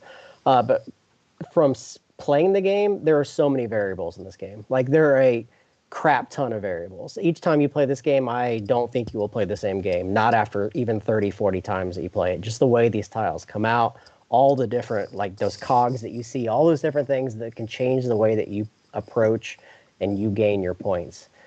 This is a super variable game. Yeah. And it is a lot of fun. Like the how you play this game is super enjoyable. The worker placement going around the outside of the board, and then all the actions that you can take and kind of combo into. It's just really fun. It's really fun to explore all that. I like games that give you this giant canvas, and they just allow you to play it in unique ways. And each time that you play it, depending on the cards you get, the cogs you get, all those different tiles that you get, you're going to play this game very differently. Fantastic game. Just a fantastic game. I hope this is just the beginning of what turns into a long collaboration between these two designers. Yeah. I really like the idea of Luke and Scott doing games together and really kind of reinventing things. Yep. All right, Ryan, your number 3. My number 3 is On Mars. So I think J-How had that on his list a little earlier. This is a Lacerda game, so expect it to be very heavy and very long. But man, this game was like for me. Not only do I love the theme, the idea of like being on Mars and basically trying to survive on Mars by building out your habitation and scoring points that way. But there's 2 things this game does that I've loved that I've really never seen in games before. And that is that you have to keep making trips from the surface of Mars back up to the space station to resupply. And this is a huge timing thing that you're basically waiting for the shuttle. If you miss the shuttle, you're stuck on Mars, maybe without the supplies to do anything. Vice versa, if you miss it coming back, you're just on the space shuttle. You don't really need anything there, so you're just hanging out waiting to get to, be able to come back to Mars. And so you really have to plan out your turns in a serious way because you can waste a lot of time waiting for that shuttle to get there. And then there are some ways to mitigate that and change that and make the shuttle launch. But that's really cool, but also the economy of the game in that there are all these different elements that all kind of interweave with each other. Like this reminded me of Paladins of the West Kingdom, where you do one thing to get something else, and you need that thing to power this thing. And while you're doing that, you're really trying to basically make Mars habitable. Not like terraforming Mars here. You're really just building out your complex and constantly making your complex bigger, and you're moving around your little Mars rovers, but you're increasing the survivability of living on Mars kind of cooperatively, even though it's not cooperative at all. You kind of all have to work together to keep pushing this bar up to just make Mars better, and everyone's trying to score points that way. It's a really, really, really cool game experience. It does have that learning curve that you would experience, with any kind of Lacerda game, but it's really not that hard to teach. There's only a couple things you do on your turn. There's just a ton of options and ways that those things all kind of bounce around and work with each other. I mean, it's just this huge interconnected system that once you see it and you see how all the pieces work together, it just becomes like a really, really big piece of art almost for me. This one was one that I actually Cool. was just talking to our friend Andrew about this the other day because he just got it and was about to start learning the rules. And I was just like, I don't know, man. I don't know that the payoff is worth the teach. Like the game is It's so good. The game is good, but the amount of time it took to learn the game, and honestly, I just didn't feel like it gave me what I was hoping for after that much time spent getting into Oh it. man, I think it is. I think it's 100% worth the learn. I mean, you can teach the game in 20, 30 minutes. My first game took about 3 hours, which was maybe a little on the long side, but future or games after that weren't nearly so long. I mean, we've played that game in about 2 hours now, but I play with the same group and they all know the game very well. And so it's just become a really fun experience. Yeah, if you have the right group of people, for sure. But I don't know. I find myself leaning more towards games that are just like they're committed to memory. I know them. I can play them. I can teach them in a couple. Maybe in 10, 15 minutes. Like on Mars, like Kira and I played it once, and we both enjoyed it. And then we tried to play it again like a week later, and I would have to read through that entire rulebook again to remember. It's just a lot of stuff. I mean, there's just a lot of stuff going on in that game. Like I can't commit to that or games like Kanban to memory. It's just too much stuff going on. Yeah. I don't know. Anyway. What's your number 3, Kira? This is probably no surprise to anyone, but it's Tiny Epic Dinosaurs. I was very excited about this game when it came out, and if anyone saw my Tiny Epic top 10, this was at the top of my Tiny Epics now. So it surpassed my favorite galaxies. It's just a lovely little worker placement that's very easy to not only, teach people, but get it out on the table, play it, trick my friends who don't like Euros and worker placement things into playing it because it's adorable. They get to make little dino babies and play with find all these interesting different dinosaurs that do different tricks and all the combos and fun things that can happen in this one. It just really took the Tiny Epic series up a notch, I think, and it's definitely the best one of the series so far. And you guys are all like dead silent because we don't play Tiny Epic, but that's okay. That's why I'm here. It's not that Board at Game all. Coffee had it on I their enjoy list. playing dinosaurs. They know what's up. It's all good. I like turtles. I like turtles. I like it simply for the fact that it is worker placement. Yeah. Like I like it. It's another Tiny Epic game for me. Like I've played a million of them. I don't know if I need any more, but yeah. Cool. All right. My number 3, and like Jeremy Howard said earlier in his video, we're getting down to the point where a lot of these could have been number 1. Yeah. I really toiled over my top 3 or 4 for sure because they brought different experiences this year. But my number 3 is My City from Cosmos.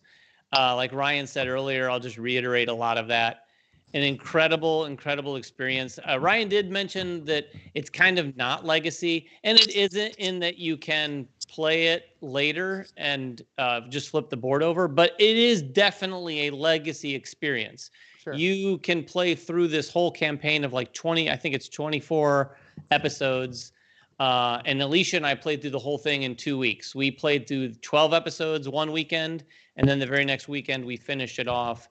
This is the first time she's ever played anything like a legacy game, And I think it's an absolute fantastic entry point to that concept.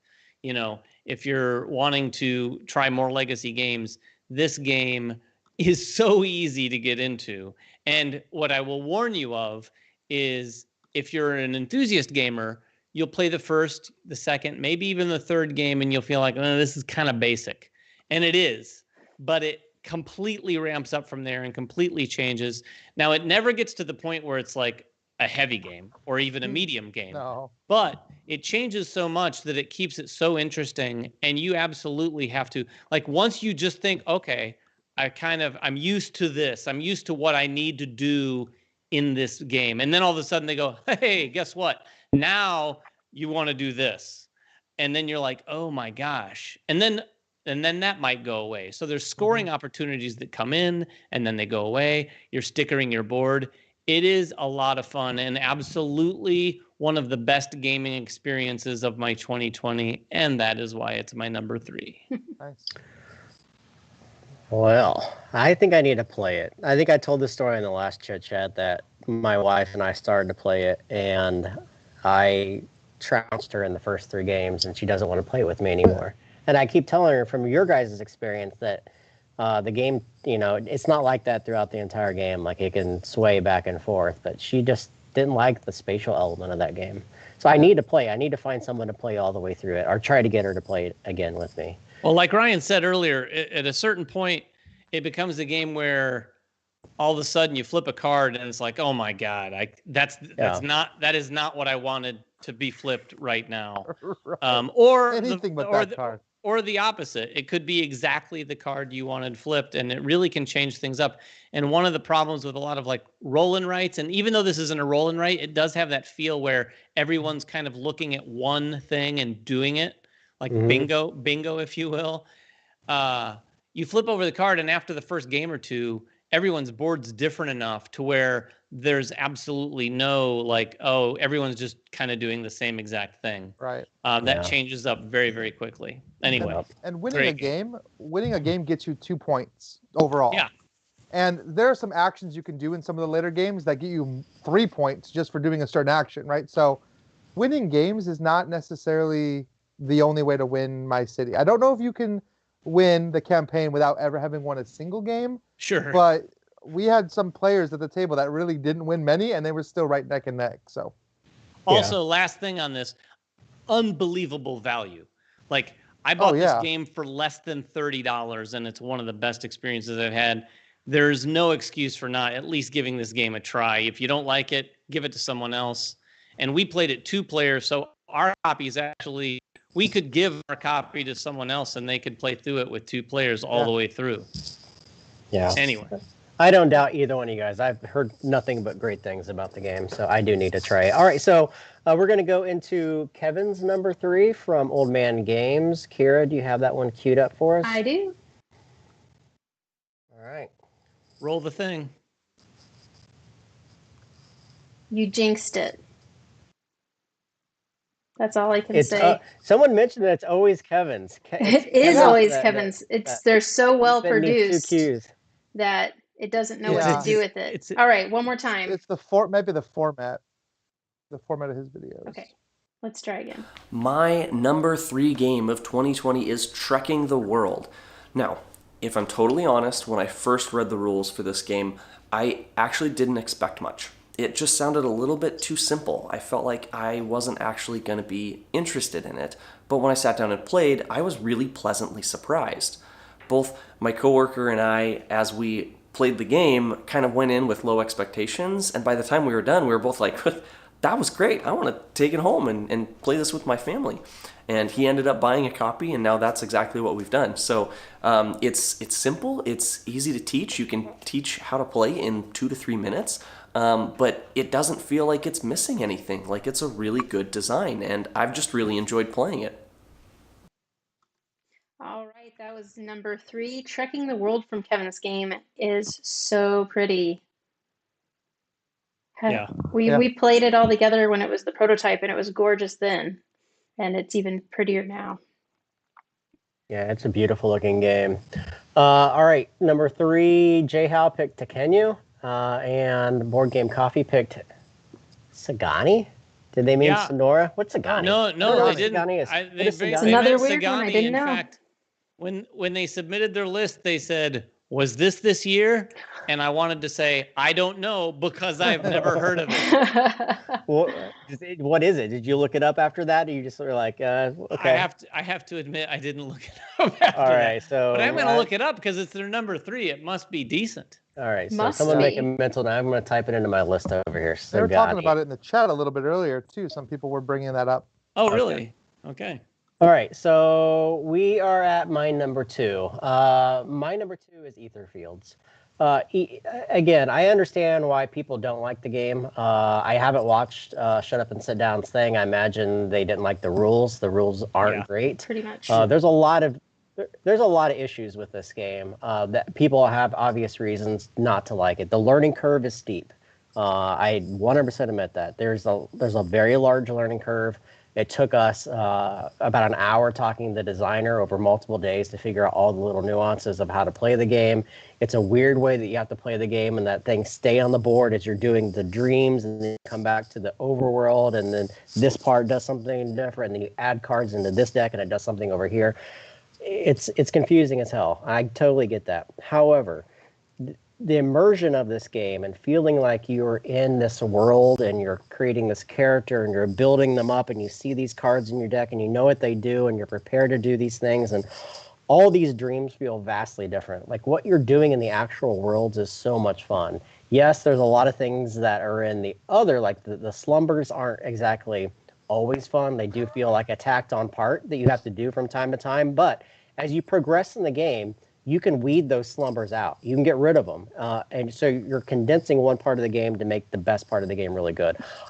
I find this game fascinating. I love what it's doing. I love every part of it. It's just a really fun, immersive game about trying to figure out what's going on in this world. So I invite people to try it because it's so unique. There's literally nothing on the market, and I appreciate Awakened Realms trying new things. They're trying new things with this. They're trying new things with ISS Vanguard, and they're not afraid to say, hey, we're going to see if it works. If it does, awesome. If it doesn't, it doesn't. And I applaud them for that. I like it. Yeah, I mean, like I said it earlier, but I really feel like I need to get at least to the end before I can really say whether the way I felt at the beginning stayed the same. Because I'm with you in that, like, they maybe shouldn't have given you so many slumbers to go through right out the gate, because it's like you play a dream and then you have to play a bunch of slumbers before you can even get to the next dream. And I think that the game would have done better for itself if you really, like, the first couple of dreams really just like back to back dreams, and then they started introducing, you know, some of the stuff that really caused you to take a breath and slow down. Because I think we've done more slumber stuff than we have dream stuff, and you're right, the dream stuff is where the real fun of the game is, I think. Mm-hmm. Yeah. There's some interesting stuff that pops up in the slumbers. We'll There's always some interesting things in the slumbers. Yeah. All right, Ryan, you're number 2. Okay. Oh, number 2. And like everyone has said, this top 5 could have really been in any order. But my number 2 is Dune Imperium. This is a game that I wanted to try all year because I am a huge Dune fan. But I don't like the actual Dune board game. I mean, I enjoy it in certain circumstances, but it is a long game that really just like takes your whole day. And that's fine for some occasions, but Dune Imperium is like an hour and a half with a really easy teach. I mean, but yet it's very thematic and very cool. You're really like doing a deck building, and you're doing worker placement, and it's from the same guy that did Clank, Paul Denon, and you can definitely kind of feel that Clank inspiration here in the way that all of the different cards you can add to your deck are different factions, and those factions are going to combo with each other. But what's really interesting about this game is that the same cards that you have in your hand to play, like in Clank, are also the same cards you have to use to move your workers around the board. And you only get to do one of those things. So if you use a card for a worker, you don't get its special ability or its buy value to buy more cards. And there's a lot that you can do. You can gain influence with the guilds. You can go into combat with other players. You can buy intrigue cards that try to score points. And there are several different economies. There's a spice economy, a money economy. You're collecting all these different things. But what I really like about this game is there's really no one way to win the game. If you want to fight, you can fight. If you don't want to fight, you can win the game just by going up all the influence tracks. And yeah, there is some blocking, and there is definitely some combat tricks where you might think that you're winning a combat and somebody plays something that surprises you. However, like it's not, I wouldn't say it's like a head-to-head mean game where you can just like mess with each other. There is this combat element, but if you don't want to play that way, you can find your points in other ways. In fact, the last game that I played, I actually won, and I only won one combat the entire game after the other player was just dominating. I think she got all of her points through combat, and I got 2 of my points through combat, but that just happened to be the last 2 I needed. And it was a tight finish. We had like 9, 10, and 11 points. So it was just really cool the way that came out. And every game I've played of Dune has been like that. Not to mention that it feels like Dune, even though it's not this huge epic, negotiation game. It just still kind of like you're gaining faction influence and playing characters from the books. It's just a really, really cool experience. And to answer people's questions, I think I like it better than Arnak, for sure. Well, it's but higher on your list. But I mean, maybe the theme is part of that part. I know if I can say that, but I just really like Dune Imperium. I'm gonna go all in on getting all the minis and all the deluxe components and everything. So Nice. good game.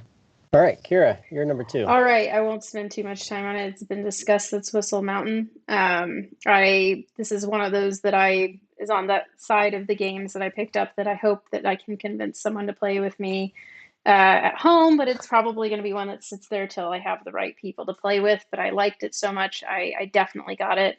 I think, Ryan, you still have it, right? Because you wanted to borrow it. I have your copy. You have my copy, which I'm just glad it's getting played. I'd like to play it again, but it's so good that, I have so much fun with it. I'm trying to convince my friends to play it by saying you get to drown the other people's meeples. And, we like that kind of mean fun when we play with each other. So I'm hoping that I can convince them to play it with me at some point, but, just glad to have it. And it's a really cool game. Like you guys said, I think if we can see more from these 2 designers, Yeah. we'll be Cool. really happy gamers. All right, David, So, your 2. My number 2 is mentioned before too. This is Tekenyu. I'll say I won't say all the things Jeremy said about it. All the things that's been said about it are accurate. This is the one thing I will say is, to me, this is the epitome of the best medium weight Euro of the year. Like, this game does everything that it should be and is exactly what it should be, and it is squarely in that medium weight to me, especially after the first play. The dice drafting is really, really fun, and there's a lot of things going on around the board. But it is an absolute must play if you're a Euro fan, if you haven't played it. Yep. That is my number 2. All right, we are into our contributor number 2. This one is for Board Game Coffee. Kira, you're up. I'm double checking it's going to work before I hit go, just to be sure. Uh-oh. Just in case. Got it. You guys ready? It'll work. Number 2. It'll work. Is Gloomhaven Jaws of the Lion.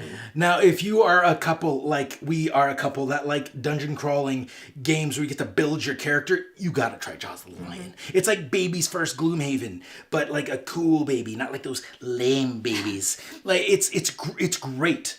It's basically, if you thought Gloomhaven was too much and too intimidating, you gotta try Jaws of the Lion. It's got a great tutorial system to guide you through, and you get to do all the awesome things you got to do in Gloomhaven without all the complexity of like customizing your cards and permanently destroying things. It's great. You gotta give it a go. If you're a couple who likes, dungeon crawling, adventures, character building, Jaws of the Lion. All right, that was Gloomhaven Jaws for number 2 for Yes. Brittany and Mark. Thanks for agreeing with me that it's good. That is good. All right. Yeah. I don't know. We might be the only 2 that had it on our list out of all of us. I think so. Yeah, I mean, I couldn't put it on the list just because I have those small issues with it when when I reviewed it. I just didn't feel like it was like the right game for me. Like I appreciate everything that Gloomhaven does. I love the card play in Gloomhaven. I just can't get past the sense of immersion of feeling like you're discovering these areas. Like having all that stuff just appear at the start just pulls me out just enough to make me not, enjoy that part of it. Yeah, and we could have a whole back and forth. But you played it solo, right? I Just did out of play it character. solo, which And may I be think another that reason, right? changes the experience because in a multiplayer game, when you're working with other people, like you really have to work together to solve the map. And I think that that's just a level of the game that you don't necessarily get when you play solo. But I'm sure some people have played it solo and really liked it. Do you control more than one character, or is it just the one character in solo Well, mode? you have to play two characters Okay. for sure if you're playing solo. So, I mean, I will say this. I enjoyed playing it solo more than playing it with another person because I can do whatever the hell I want. Sure. Like, I control true. the pace of the game and I do what I want to do because I know that strategy is going to typically work because I've been building those two characters myself. In a game like Etherfields, I feel like you have to have another player because there's so much going on. Like you have to have someone else there to help You need someone at Etherfields just to help manage the board and see what all the little numbers on all the cards are. I mean, yeah. And I'll say the same thing about Pandemic Season 0. Like I had a great time playing it by myself. And I loved playing. I played the first two with Sarah, my wife. And playing it solo, I got to do everything I wanted to do. I don't know. There's just something fun about being able to control all those things. Anyway, our number 2 from Jay Howe was Whistle Mountain, and Kevin picked Tang Garden. So let's get into our number 1s. Again, this game is just now hitting backers. It is Dice Throne Adventures. We recorded our how to play for this video. It's only the second one we've ever done. It was a team effort. David did a knockout job on making this thing look absolutely stunning. It's a really good video about how to play the game, but just Dice Throne in general. Like, I love Dice Throne. I think it's a fantastic game. It's such a fun game. It's just a youthful game. You're rolling dice. You're having fun. You're using the character cards that you have. It's just a really joyful game. And their ability to make it a dungeon crawler but not confuse the game by making it super difficult was a heavy task for anyone to take on. And to make a pre-existing game so seamless into a cooperative game from a competitive game is another, it's remarkable to see. And until you play the game, you don't realize how much fun it is as a cooperative game. Like, I never thought it would be a good cooperative game, but it is. It's a fantastic cooperative game. It's a really fun game to play. And I realized that it like those other legacy games, and once I get done with this Adventures, there's really probably not a reason to go back and play through it again. But what I'm playing so far has been really enjoyable because it allows you to having constant battles and then working with a teammate to be able to get through all these different things. And the ability to upgrade your deck too. Like, you don't see that in typical Dice Throne. Like, you have a standard deck and you use that deck. Now you're taking a deck of cards and you're upgrading it through the game and just getting better cards for more difficult things. It's just fun. And then there's a whole bunch of other content in there that we haven't even seen that's hidden behind these locked gates of doing certain things. So this is definitely one I love that it. will be on my list next year because it's not in the US yet. The backers in the US haven't started getting it. They'll be getting it next month. And I can't wait to play it. And I can't wait to play it multiple times at the different difficulty levels because there's some stuff to unlock and get and add more to the game, I bet, when you open up those little legacy packs. So for me, I think I will play it a lot and I'll have a lot more to say about it next year. But Ryan, what's your number 2 or number 1? Well, my number 1 is Bonfire from Stefan Feld. Really? And I really thought really hard about what would be my number 1 game and why, because there's a lot of Euro games that I could have picked. We've mentioned them. Praga was great this year. Tekenu was great. Tuatansuyu was great. There were so many great ones.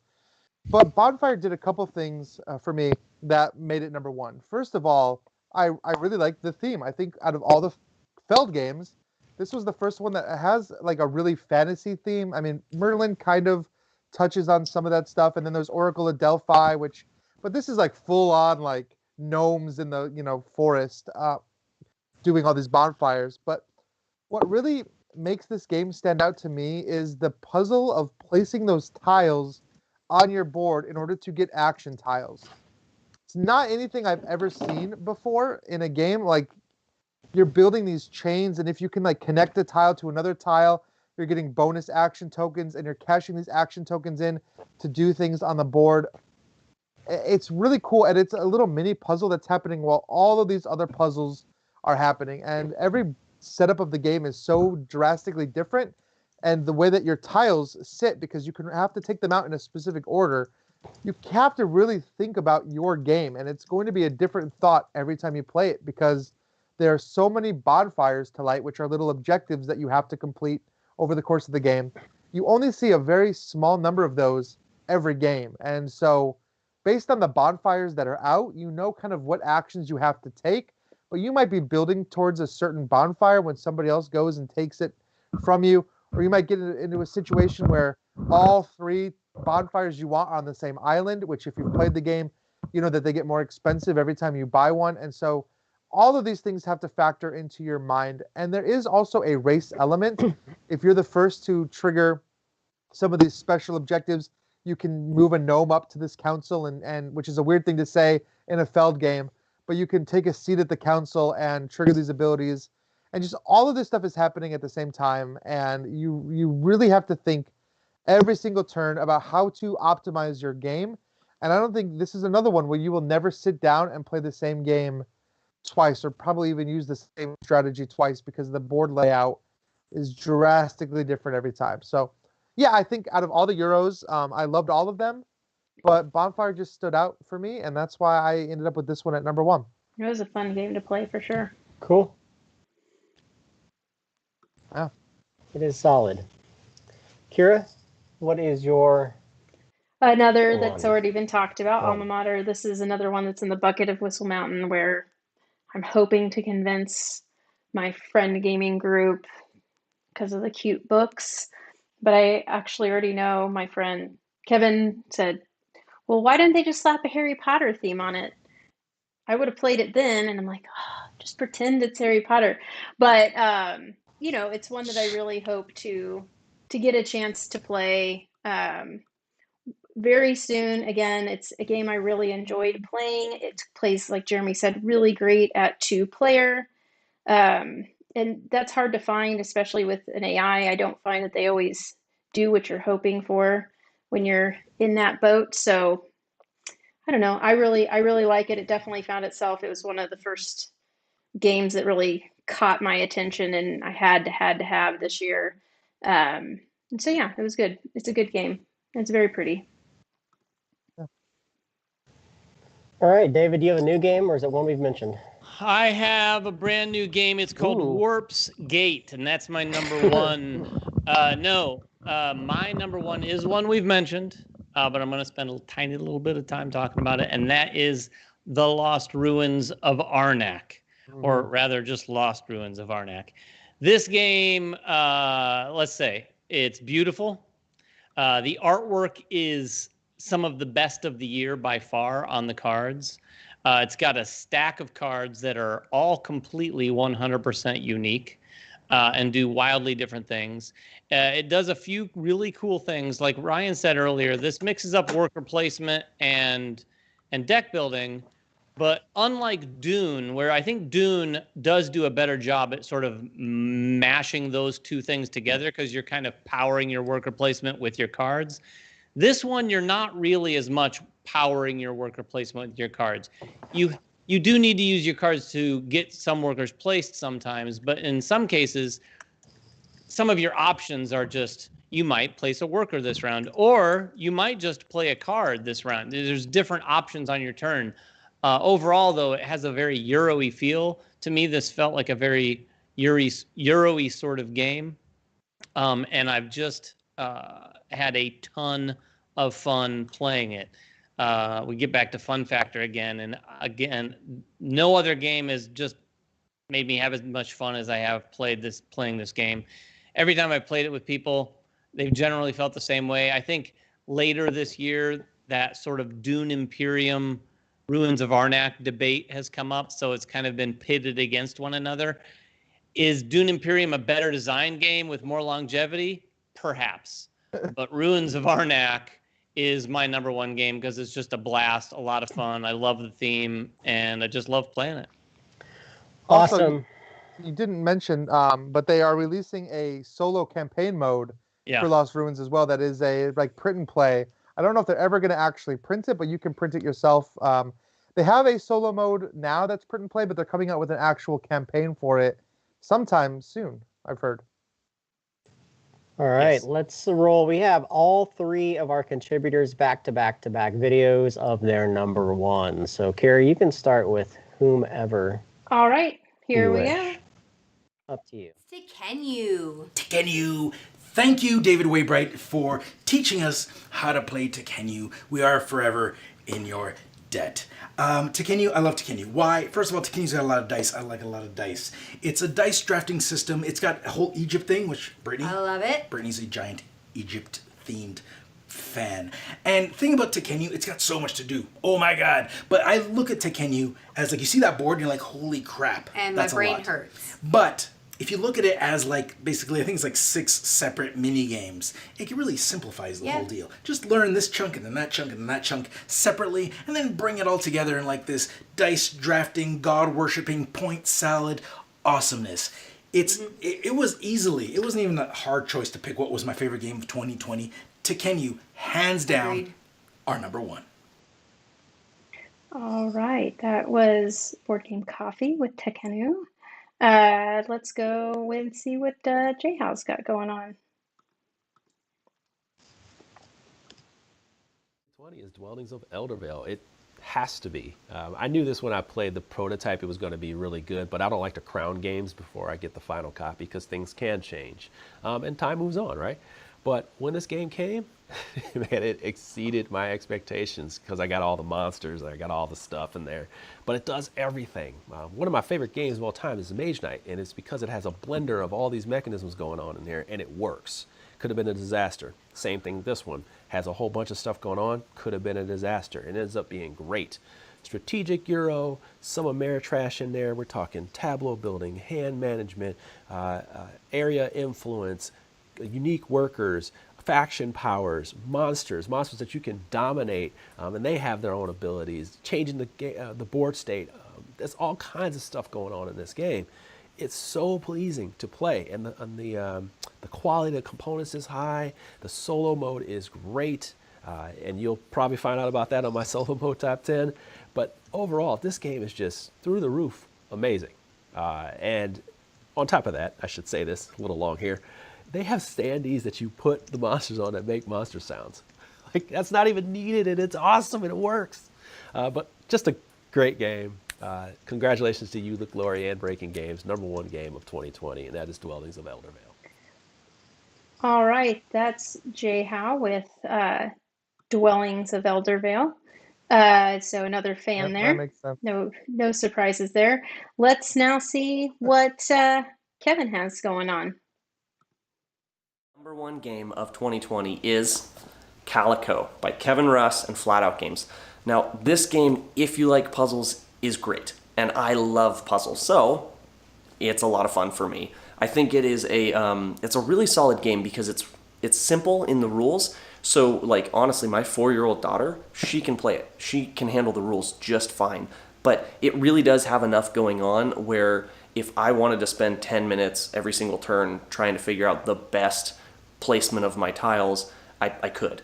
Now, I'm not going to do that because my daughter would get bored and walk away. But it's what I'm saying is that, you know, it really is one of those games that's simple enough for anyone to learn, but deep enough where, you know, you don't get bored playing it if you are if you're a big gamer.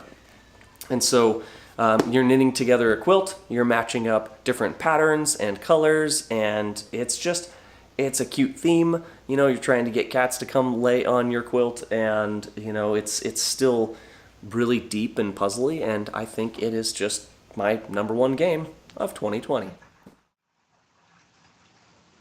All right, that's everybody's number ones. We had Jay Howe with Dwellings, Kevin with Calico, and Mark and Brittany with Tekkenu. That one really got everybody's attention. All three of these got everybody's attention, it seems like. Lots of attention this year. Yeah. So, Calico's the one game I think out of all this that I need to play after listening to everyone's and finishing My City. I mean, both of those games obviously are intriguing to a lot of people, but My City's like, being a Legacy fan, I have to finish that game somehow, for sure. Yeah, Yeah. you should try Calico too. It's like I said earlier, it doesn't revolutionize anything, but it is perfectly executed in terms of being an accessible game that has some depth where you're really thinking it when you take your turns. Yeah, and I think I agree. Let's just all play Calico at some point because that seems like one I missed. Warp's Edge too. I've been hearing everybody say is great, and I would love to see the final version of Dwellings. It didn't make my list because I haven't even played the final version. I played a lot of the prototype, but I'd like to actually get my hands on the actual game before I decide whether or not it should be kind of a game of the year. Well, come on over, Ryan. I'll let you in the door Right? and we can play. All right, so that is our top 10 of 2020. I'm going to do something here. I'm going to invite you guys to put your top 10 in the comments below. I'm going to pick one winner and give away a couple free games. We'll announce those games on the next Chit Chat. We'll pick somebody. Also, tomorrow night at 7 o'clock p.m. Eastern Standard Time, we're going to be doing another top 10 of 2020. This time, Jay Howe's going to be leading the charge with solo games. That's his bread and butter, so check it out on the same channel for all the top 10 solo games of 2020. We have some things coming up in 2021, the most anticipated games of 2021. We will announce that date very, very soon, so stay tuned to our Discord channel. I invite you guys, the link is in the description below. Join us there. We'll announce the date of that. And also, we have another comp and co-op show. We meant to do it right before Christmas. It is Dual Agora. We're going to do it Wednesday night, Kira. Is that correct? Sir. Same time. At 7 p.m. Yeah, 7 p.m. Same Eastern bat Standard channel. Time. We'll walk you through how to Same play bat the time. game. And you can win a copy of the game, too. So tune in on Wednesday to win a copy of Seven Wonders Dual Agora. And that's all we have. So... Yeah. Hopefully you guys stayed safe during the holiday season. I highly, highly, highly suggest you go out and buy an Oculus Rift as soon as you can Right. and play Half-Life Alyx because it is absolutely remarkable. Best gaming experience of my entire life. It's so cool. Anyway, thanks, David. Thanks, Ryan. Thanks, Kira. Thanks to our contributors, Board Game Coffee, Jay Howe, and, of course, Kevin over at Old Man Games. Thank you guys for watching, and take care. See you in 2021. Bye, everybody.